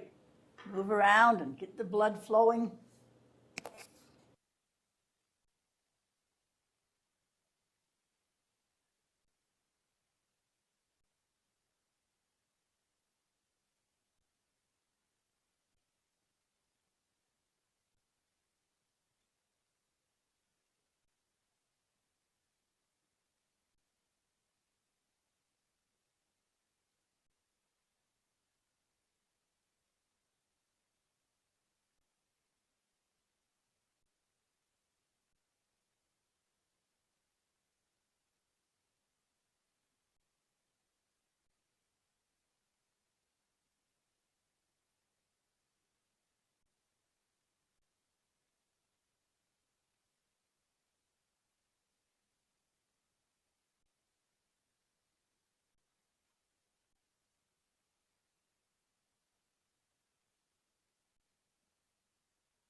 All right, now, remember I told you that they need this classroom today because this is a great, great big room, as you can see. There are two great, great big rooms here. They used to be big science rooms, and they need them to hold opening conferences. Yesterday was a special ed conference, and today I don't know what it is. So they'd like us out of here by 12:30.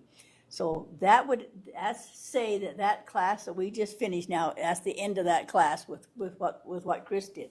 So take a minute now and go to Canvas and go to discussions and put in your impressions of what you learned this morning. You don't need to respond to two people right now because you probably don't have time, but go ahead and put your discussion and we'll end that class so that we can start the next class so that SUU realizes we are doing what they asked us to do. So go to your discussions now and go to after class, let's see, 3, 4, after class 5 today. Let's put that Louise, in. So it's saying that it's locked. yes, I'm just going to open it because I didn't know how long she would take to do that. So, yeah, break isn't quite over yet. Isn't it after class 3 on August 5th? Because you have class 1, 2, 3, 4. Yes, right now, this is 3 today and 4 today. This is August 5th today, so right there. Okay. And it should be open, but let me make sure. Let me go to it and make sure. This is class 3. Yesterday was 1 and 2, today's 3 and 4. I know it's confusing everybody, but that's the way they try to do it. So let me go to edit and make sure. Let me go down to the bottom and make sure it's open so we can do that right now and end that class while you still have on your mind. Yes, it said it opened at 10, and it should be open.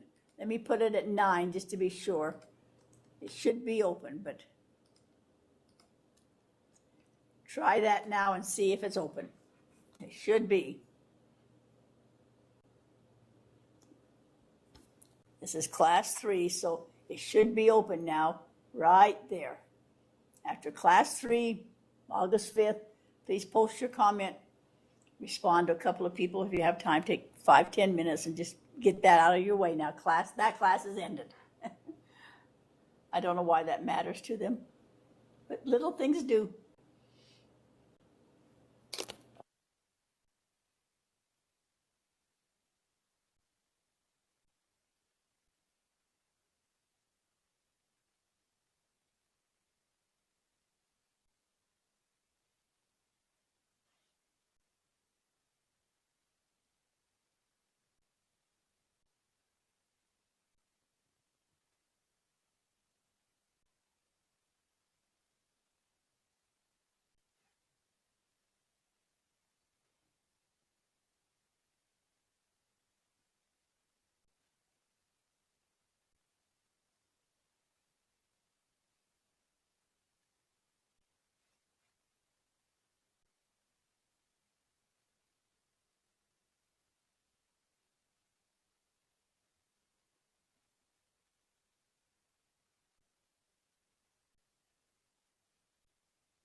Take another 4 or 5 minutes and then we'll move on.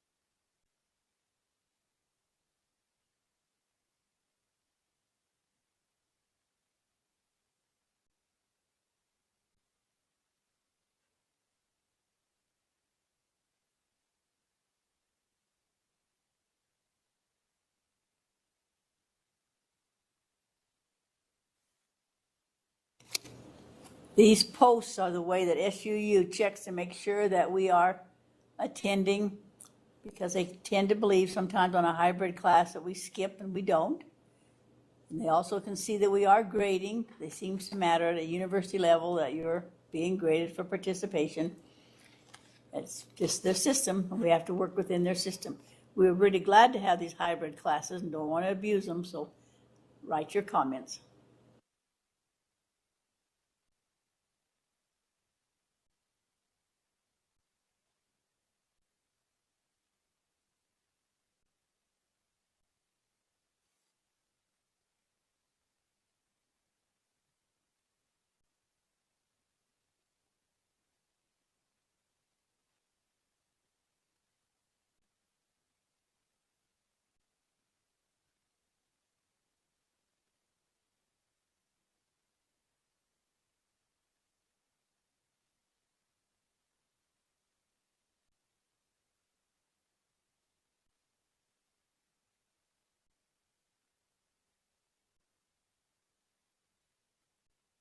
Speak up if you need more time, please. I don't want to hurry you or waste your time.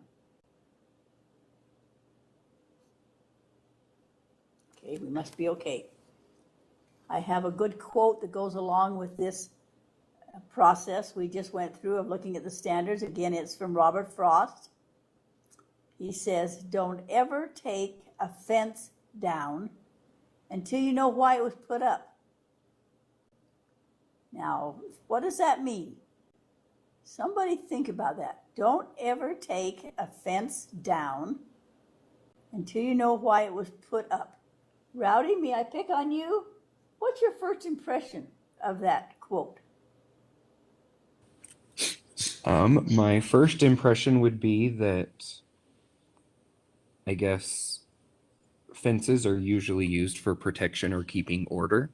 And so I guess make sure that you know what's going on before you try to change something. Like, I guess kind of comparing what I'm learning in my admin classes, they always say, don't make any major changes for the first year. You have to get to know people and know the environment before you can really make an impact that's going to stick. Right, and that applies to our standards right now. I mean, we're quite critical of them. I've been extremely critical of them. I think they're wordy and vague and so forth. And the committee meetings get really quite heated. We have people that are retired. I'm ready to retire. I'm getting to that point. I've been there. I have been teaching since 1960. And so it's about time. But then the university has their point. They have their viewpoint of what they need to do. Each district says funding, money, there's all these issues. So don't tear all these fences down until we know why they were put up. Probably someone had a real good idea and it's been working and maybe it needs to be changed. But anyway, I like this one too. This is another one of Robert Frost. The brain is a wonderful organ. It starts working the moment you get up in the morning and does not stop till you get to the office. Then after that, you don't think again. This is the most famous quote that he had. "Two roads diverged in a wood, and I took the one less traveled, and that has made all the difference." Do you remember that one? You've had choices to make in your life.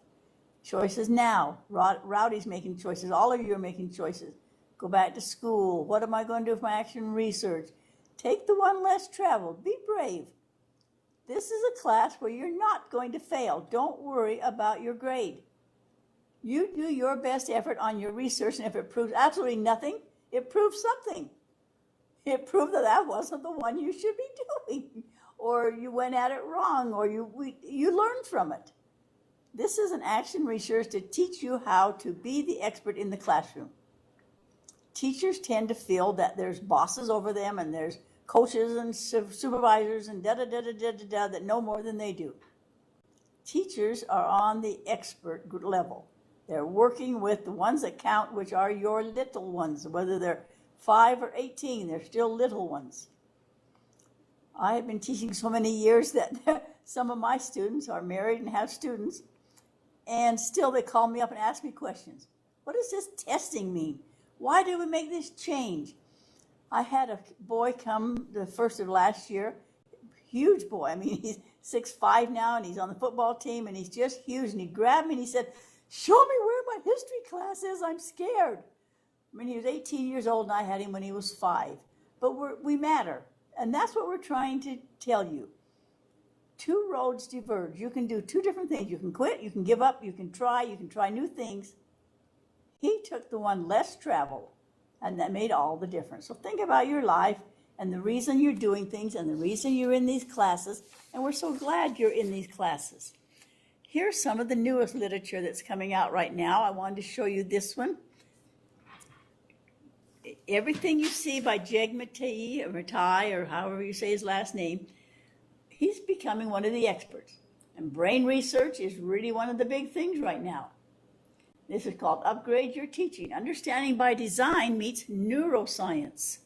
And in the next class I teach, which is the foundations, we look at the brain research and the impact it's having, and the SEL, social emotional learning, and the effect of it, and Maslow's needs. Teaching is more than just you telling him all the facts you know in your head, isn't it?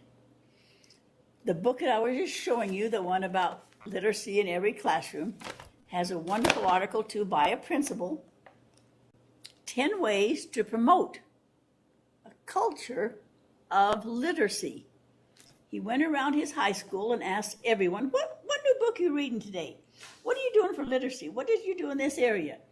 And found that teachers weren't walking the walk and talking the talk. They were just talking the talk. Some of them had never read a book in 20 years or didn't care. And he said, we need to promote a whole culture of literacy. Step number 1 was publicly celebrate reading. Celebrate it. Post lists on what I'm reading now. They come up to you and say, Mrs. So-and-so, what are you reading? What's good out there? Be ready to tell them. Create classroom libraries.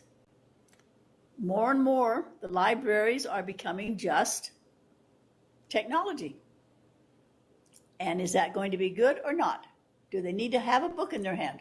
We all have our opinion on that. So you decide on your opinion. Number 3 is share your word walls or your sound walls that you're working on now.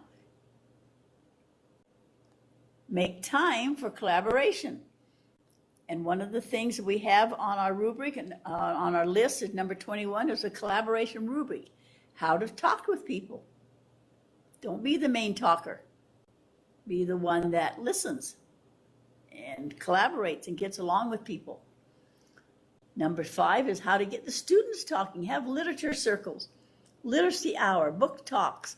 One lady did a project in 3rd grade, and she said, I can't get them to talk about their books. So she brought in a real comfortable chair. Did you see the big easy chair in Chris's office? That's what they needed. They didn't want to sit in their little tiny desks or stand up in front of everybody. But if you had read a special book, you got to sit in the teacher's special chair and tell the other students about it. And just sitting in the chair meant a lot to those little 3rd graders. And her idea worked so well. They were fighting to read books and to sit in there and be able to tell somebody else about them. Just as simple as having the chair.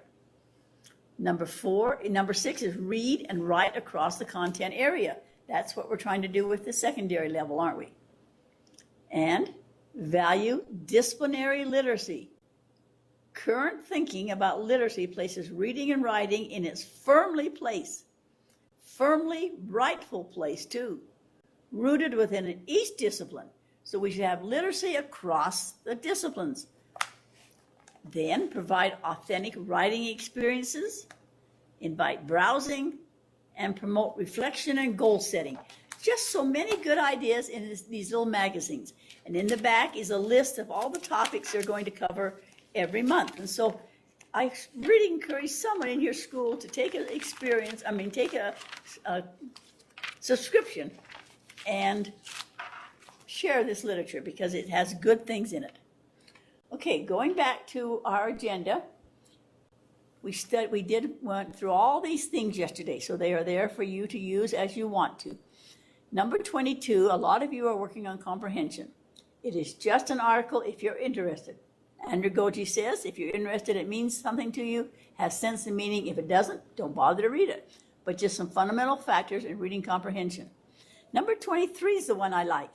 Please, everybody, turn to number 23, how the world's smartest people learn things faster. How do you think they learn things faster? Think in your mind. Are you one of the world's smartest people? You are. We are amazed at the comments you make. The surest sign of a genuine mastery of a topic is the ability to explain it simply to someone who knows nothing about it. I suggest that when you write up your proposal, what you want to do for your action research, and you present it to your principal or your coordinator, assume they know nothing. Assume they are completely dumb, and explain it so they can understand. Now, if someone was listening to our class today and you're tossing these words around, the MSTTT and the CPP, and you know what they mean. Don't assume everybody knows. Even if you say, I'm going to use reading recovery, or I'm going to use guided reading, assume they know nothing. So make it simple. That's what that William Stark said in his book, make it simple. Explain it so that everyone understands it. He gives you some good ideas here that you're faced with a lot of challenges. How are you going to make your business grow? Remember, we looked at the 7 things of marketing. They know how to sell you something. You want that new car when you see it. You want that new dress. You want that new food because they know how to sell it to you. And that's what you're going to do now is sell your research project to someone. There is a technique here, and you have to understand it. I'm not going to read it to you because if you're interested, you can do that when you have time. But it's just some fun things of how to think faster and think better. Okay, and then after that, there are some I put here just for your perusing. There's one here called Making Research a Reality. That's what you're doing now. People don't think as they go into teaching that they're going to be researchers. They're just going to dispel knowledge, tell them everything they know. But you start researching the day you walk in your room when you decide where to place your desks, or where the window is, or where the heat is and the light is. You do research constantly, just like that little child we talked about in the story the other day. He went to the store, wanted that toy. Nobody taught him the principles of reasoning, but he wanted that toy and he wanted that candy. So he approached his mom. We went through all the steps he went through to get his mom. His mom kept saying, no, no, no. So then he looked at other resources. He found grandma. He found all the reasons he should have it, all the reasons he couldn't needed it, and accomplished his goal. And that's what you're going to do now. So, and then there are, on number 25, one is called an abstract. You've been asking, what do we turn in at the end of the class? Do I turn in my whole project? What do I turn in December? In December, we will ask you to please explain to everyone what you decided to do. You can follow this one right here if you want to. You can use and fill this out. This is acceptable to just turn this in. Begin with a statement of the problem, a brief description. There's the steps right there, just like all the action research. You can turn that in for your final grade. Or you can do the next one, which is, well, Paul comes up, This one is what you would do if you were a professional researcher. And it'll give you some good ideas. We do not expect you to do all this. It has Wall at the top, means it's coming from a university named Walden, and they came up with these ideas. But it does give you some ideas. It tells you what an abstract should have in it. All these things is what an abstract should have in it, and then what committee did you work with and so forth. This is only for your use. You don't have to turn this big one in, because this is for if you're really getting your doctorate. And this is what you have to go through. But then it might give you some ideas, because it goes qualitative and quantitative, and there's a lot of good ideas here where you have to fill in the blanks. So that's just for you to peruse and get ideas from. All you have to turn in is just the abstract and tell us about it in December. Any comments or questions? I don't want you worried about that. What is it you have to do in December?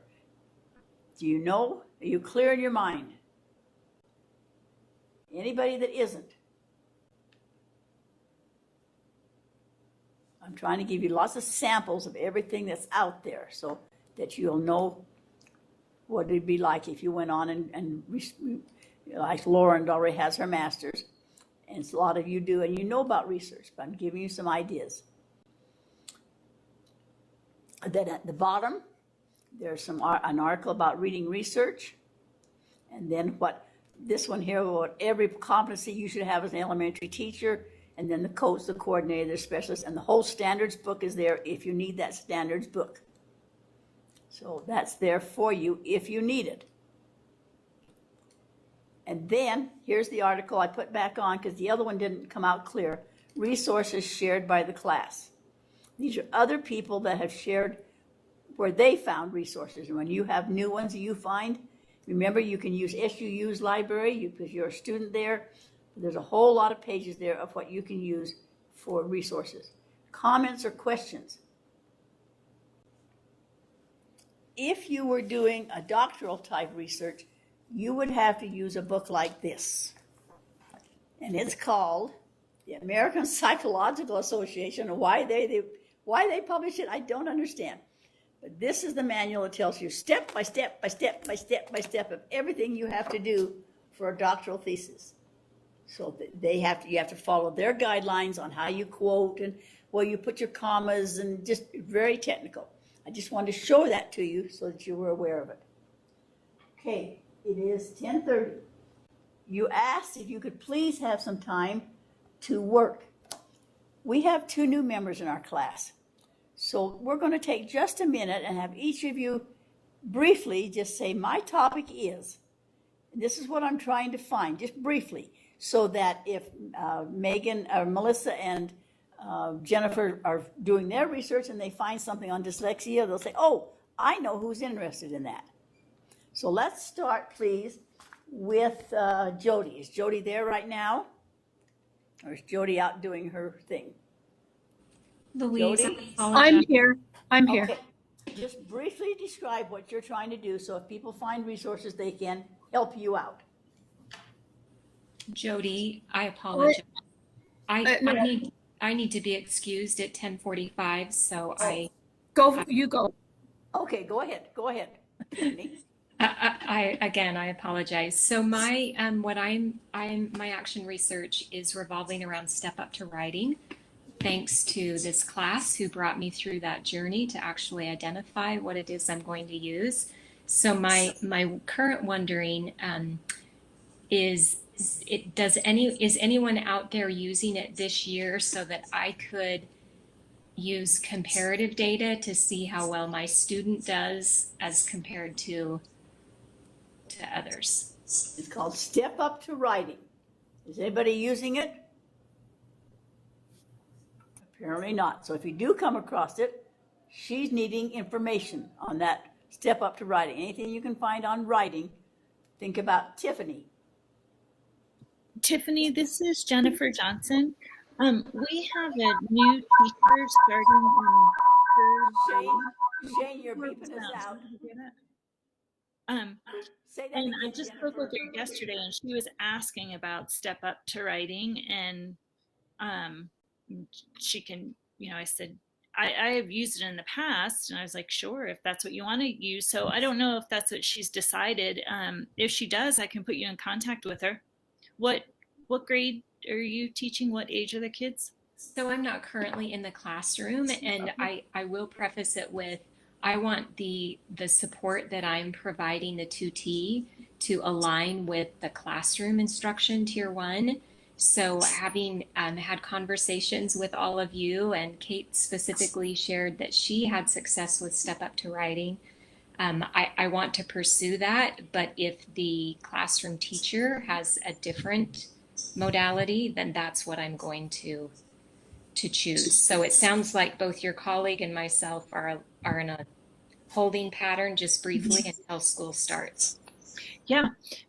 If you want, when we have class on September 1st, after I can chat with her and, get back to you on the next class and let you know if she's decided to use that or not. Thank you. Thank you. Sure. Okay, Jody, briefly describe what you're doing. So using it as well. Okay, that's Ginger and Duchesne. Mm-hmm. They're using it. Thank you, Ginger. Yep. Okay, mine is on having all teachers in the secondary teach reading strategies for comprehension. And we are going to focus on text structure. We've narrowed it down to text structure. And so anything that you can have that you find would be great. Thank you. What about Ginger then? Ginger and Kate, go ahead. They're working together. Our project, we are going to be using letters to teach third graders direct phonics instruction and see if our scores improve. Wonderful. Rowdy? I am studying how the use of SPIRE intervention program impacts student literacy, student reading ability. And Rowdy's already made a wonderful change because he started out saying, I'm going to show how it helps. Well, he's already made a judgment which shows his bias, see? So now he's changed it to, say it again, Rowdy, how you change it to? How does SPIRE impact? Like, is Good. it positive? That's wonderful. And he must have a room full of little children. Tell us what you're doing with the little children, Rowdy. Well, right now we are actually out at recess, but the fifth grade teacher and I are doing, we call it Jumpstart. We're doing 2 weeks of intervention before school starts with students we identified by end of year assessment data who could use some extra help in reading instruction. So the fifth grade teacher is actually gone today, so I have all 32 kids myself today. So I'm going a little crazy. We're laughing, but we're enjoying your pain. Kirsten, will you briefly tell yours, please?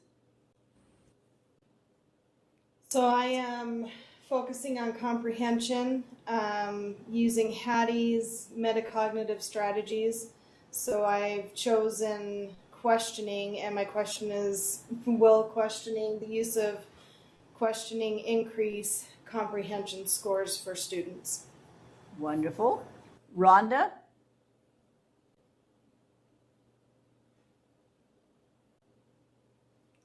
Rhonda, your mic must not be on. I always forget to turn it on. I am doing a literacy plan for our middle school since we don't have one. In fact, I've been in the district now for 17 years and we've never had one. And so I'm doing that, and it's kind of a two-part. One is a general literacy plan, and then there will be one like a supplemental for each year that we can target areas in which our students in each grade what they need to improve in we'll pick an area, kind of like Jody did. They picked text structure. And if the data shows that that's an area that our students are lacking in, then that will be on those kind of literacy plan. Wonderful, wonderful. Lauren, please tell yours. So I am looking at how the use of a sound wall with systematic phonics instruction affects students' reading scores. Wonderful. That's a new thing. Instead of the word walls, she's looking at sound walls. So watch for something. She may need help to find things out there. Hey, real yes, quick Ron. on that. So if, which I'm hoping, if I stay in the classroom, I actually am using a word wall as well. So I'm super excited to see your A sound wall or a word wall? A sound wall, that's what I meant. Oh. Sound wall. So good. Yes, so I'm just excited to see what happens. And so we can talk a little bit if we need. Wonderful. Sounds good. Thanks. Brindy, are you there? I am here. So I am doing targeted reading literacy comprehension groups every morning, and just integrating different strategies to see what's most effective. And if reading every morning with I'm going to have a 7th grade group, is effective and helps bring their reading levels up, and they'll take the STAR reading test at the first of the year and at the end of the year, and different tests in between to see if it's helping them grow Wonderful. in their comprehension. Maria, are you there, or are you still at your meeting? Maria, she has something she could not miss this morning.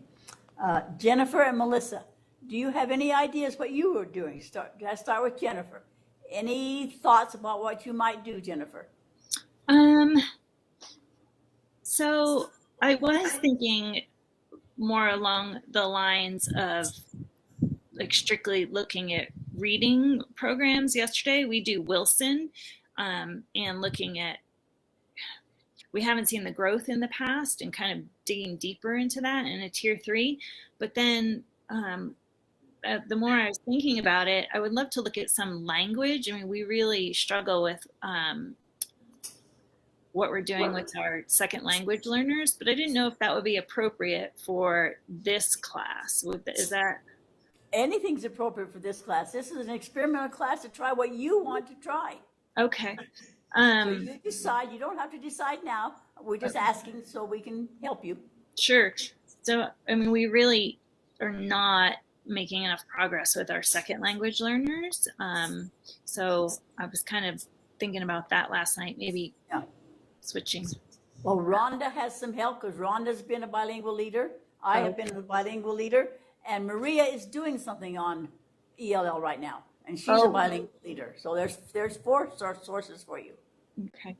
I just had a question, Louise, and I apologize that maybe I'm just still playing a little bit of catch up.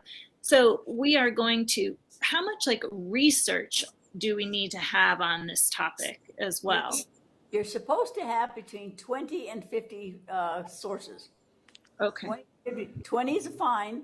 50 is more acceptable. You're not graded on it. You're not graded on how many you have, but they suggest you don't have a really good view until you do 50 to 100, but we think 20 to 50 is fine. It can be research articles. It can be people. It can be anything right now as you learn how to do it.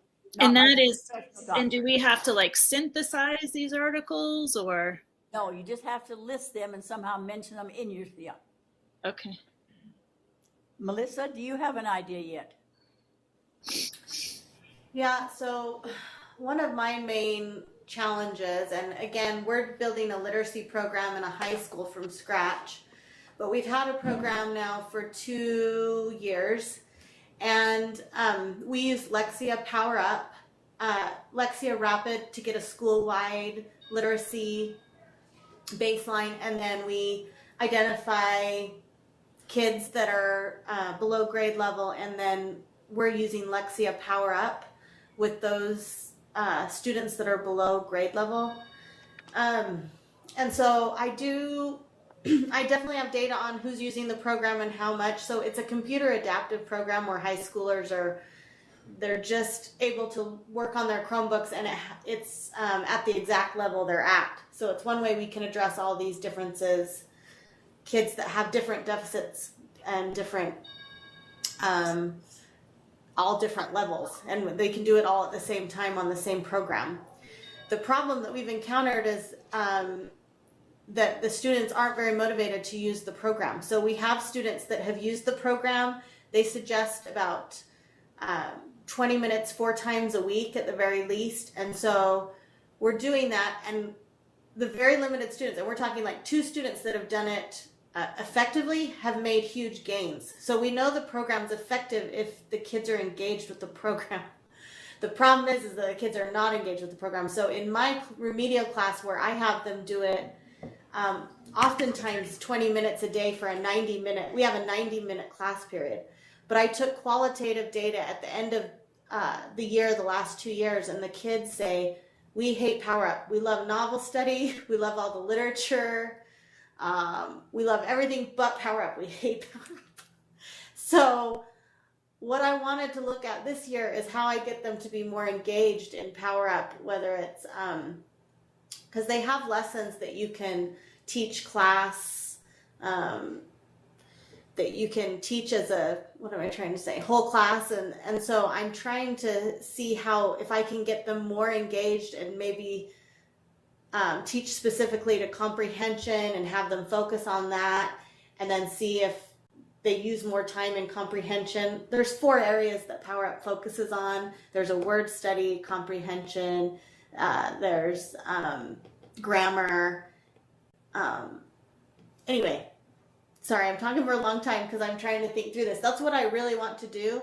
I'm not sure what my research articles would be on, if it's more about motivation or if it's more about how do you get high schoolers to participate in word study, because these are kids that are really low in decoding and word study problems, and they do not want to be pulled out. They do not want to do a phonics. They do not want to do phonics with a teacher, and they're all at different levels. That makes it hard to do. So anyway, if anyone has any articles or any suggestions, but that's really, if that's a main problem I would really like to tackle, and see if even reinforcement with candy, like something, what is going to improve their engagement with this program. And again, these are 9th through 12th grade that are like, ugh, I hate this. I don't even want to do this. This is so stupid. I'm not even. Send her an aspirin, everybody. Send her some pep pills. So You yeah, don't have to decide yet. We just wanted to see if you had a focus. Yeah. Was that enough? Yep, just we have an idea.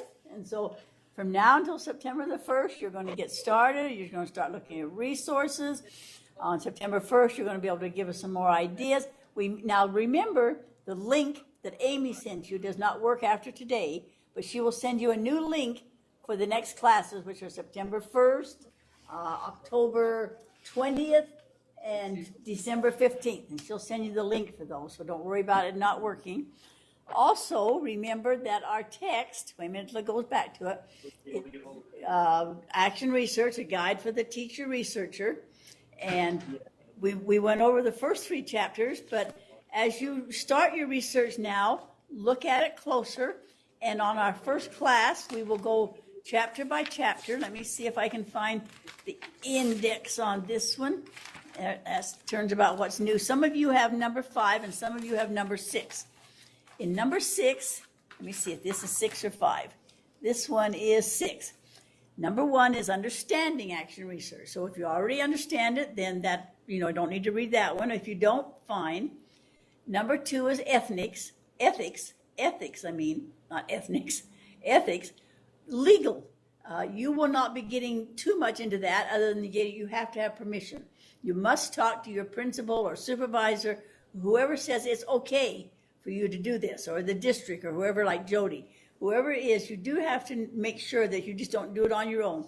You cannot test and give children differentiated instruction. You can't say, I'm going to teach you to do phonics and I'm not going to teach you anything. You understand that. But that's about ethics. It's good to read so that you're always within your bounds.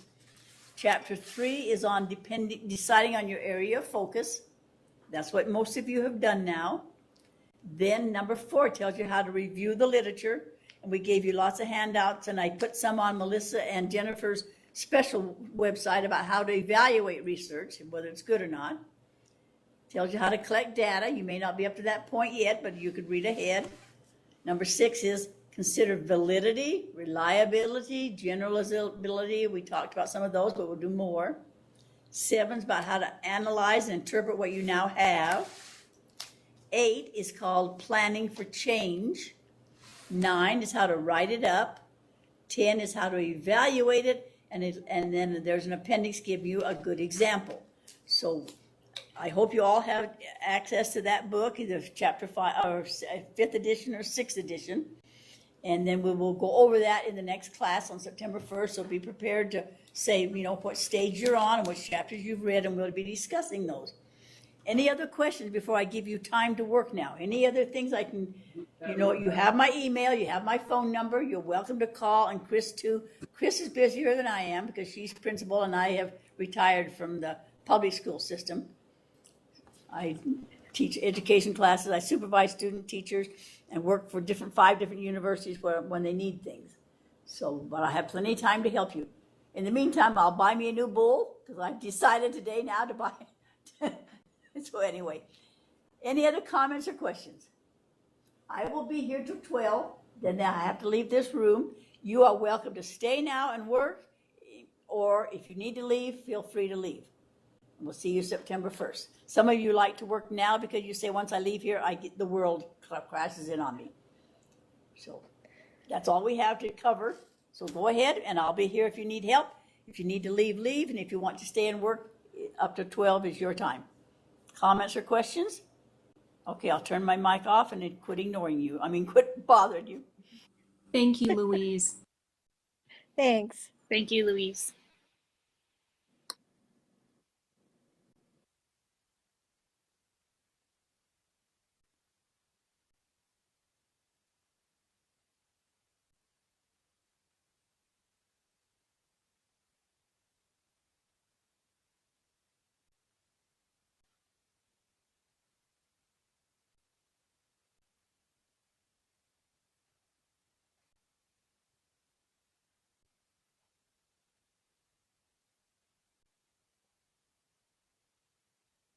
Hey, Luis, can you unlock the discussion for today for the last class? Thank you. I knew there was one more thing I had to do, and I could not remember what it was. Thank you. I'm glad to do that. Glad to do that. That was class 4. So I'll go down to the bottom and open it up.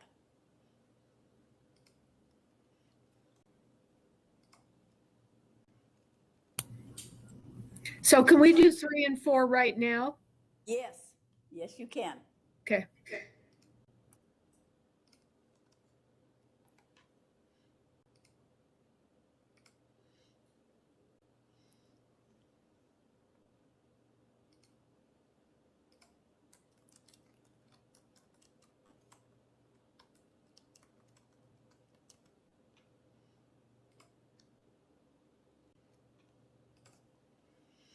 All right, it should be open.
Louise, I was just gonna touch base with you about opening or putting in that assignment of the competencies and where we are. When I get home this afternoon, I will do that. Okay, great. Thank you so much.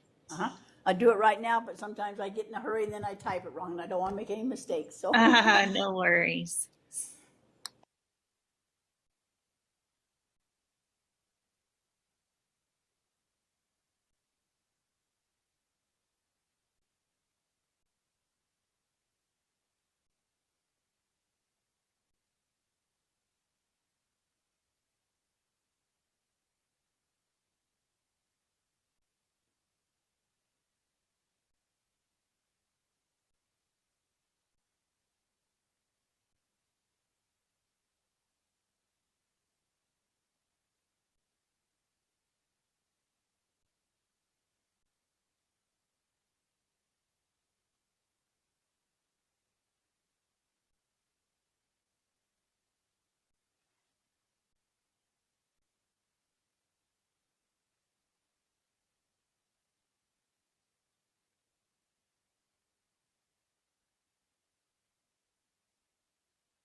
Louise, what's the plan for the rest of the day going to be? we're through for the day. Well, that is awesome. Thank you. I'm sorry you missed that. They have to I have missed it, but that's great. Thank you. That's why we cut it short. They need this room. I'm in a great big room and they need it for a conference this afternoon. Okay, have a great day. You too.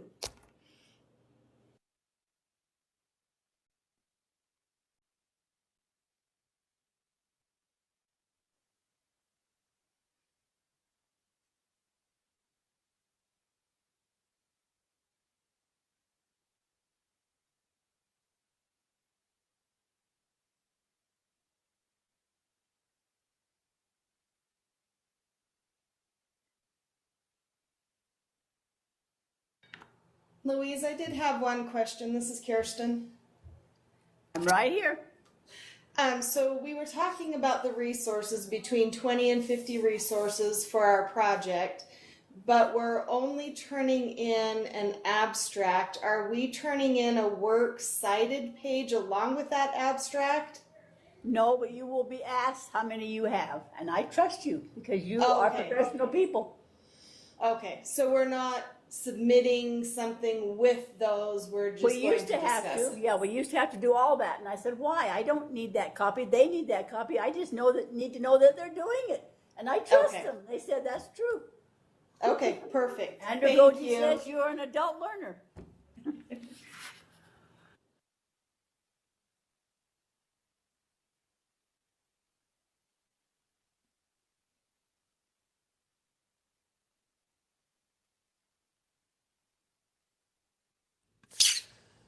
So, they need this room too, so I'm gonna have to go to work from home. So I'm just letting you know that I'm signing off here. That's fine, Lauren. The time's yours. You spent your time. Okay, thanks. Bye-bye.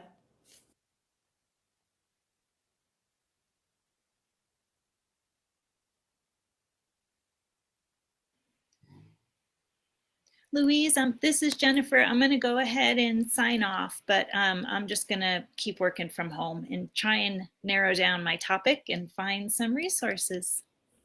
Right. You already got one step done, so pat yourself on the back. You did your competencies already.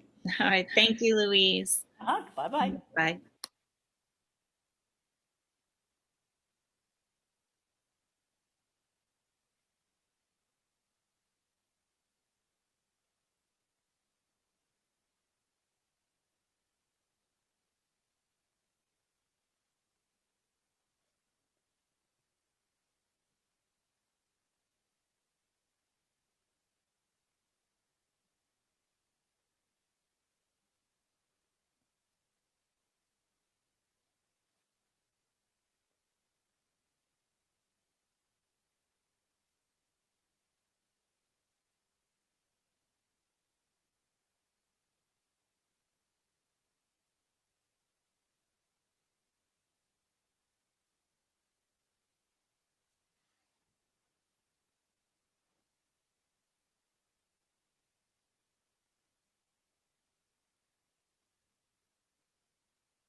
You have been disconnected from the meeting.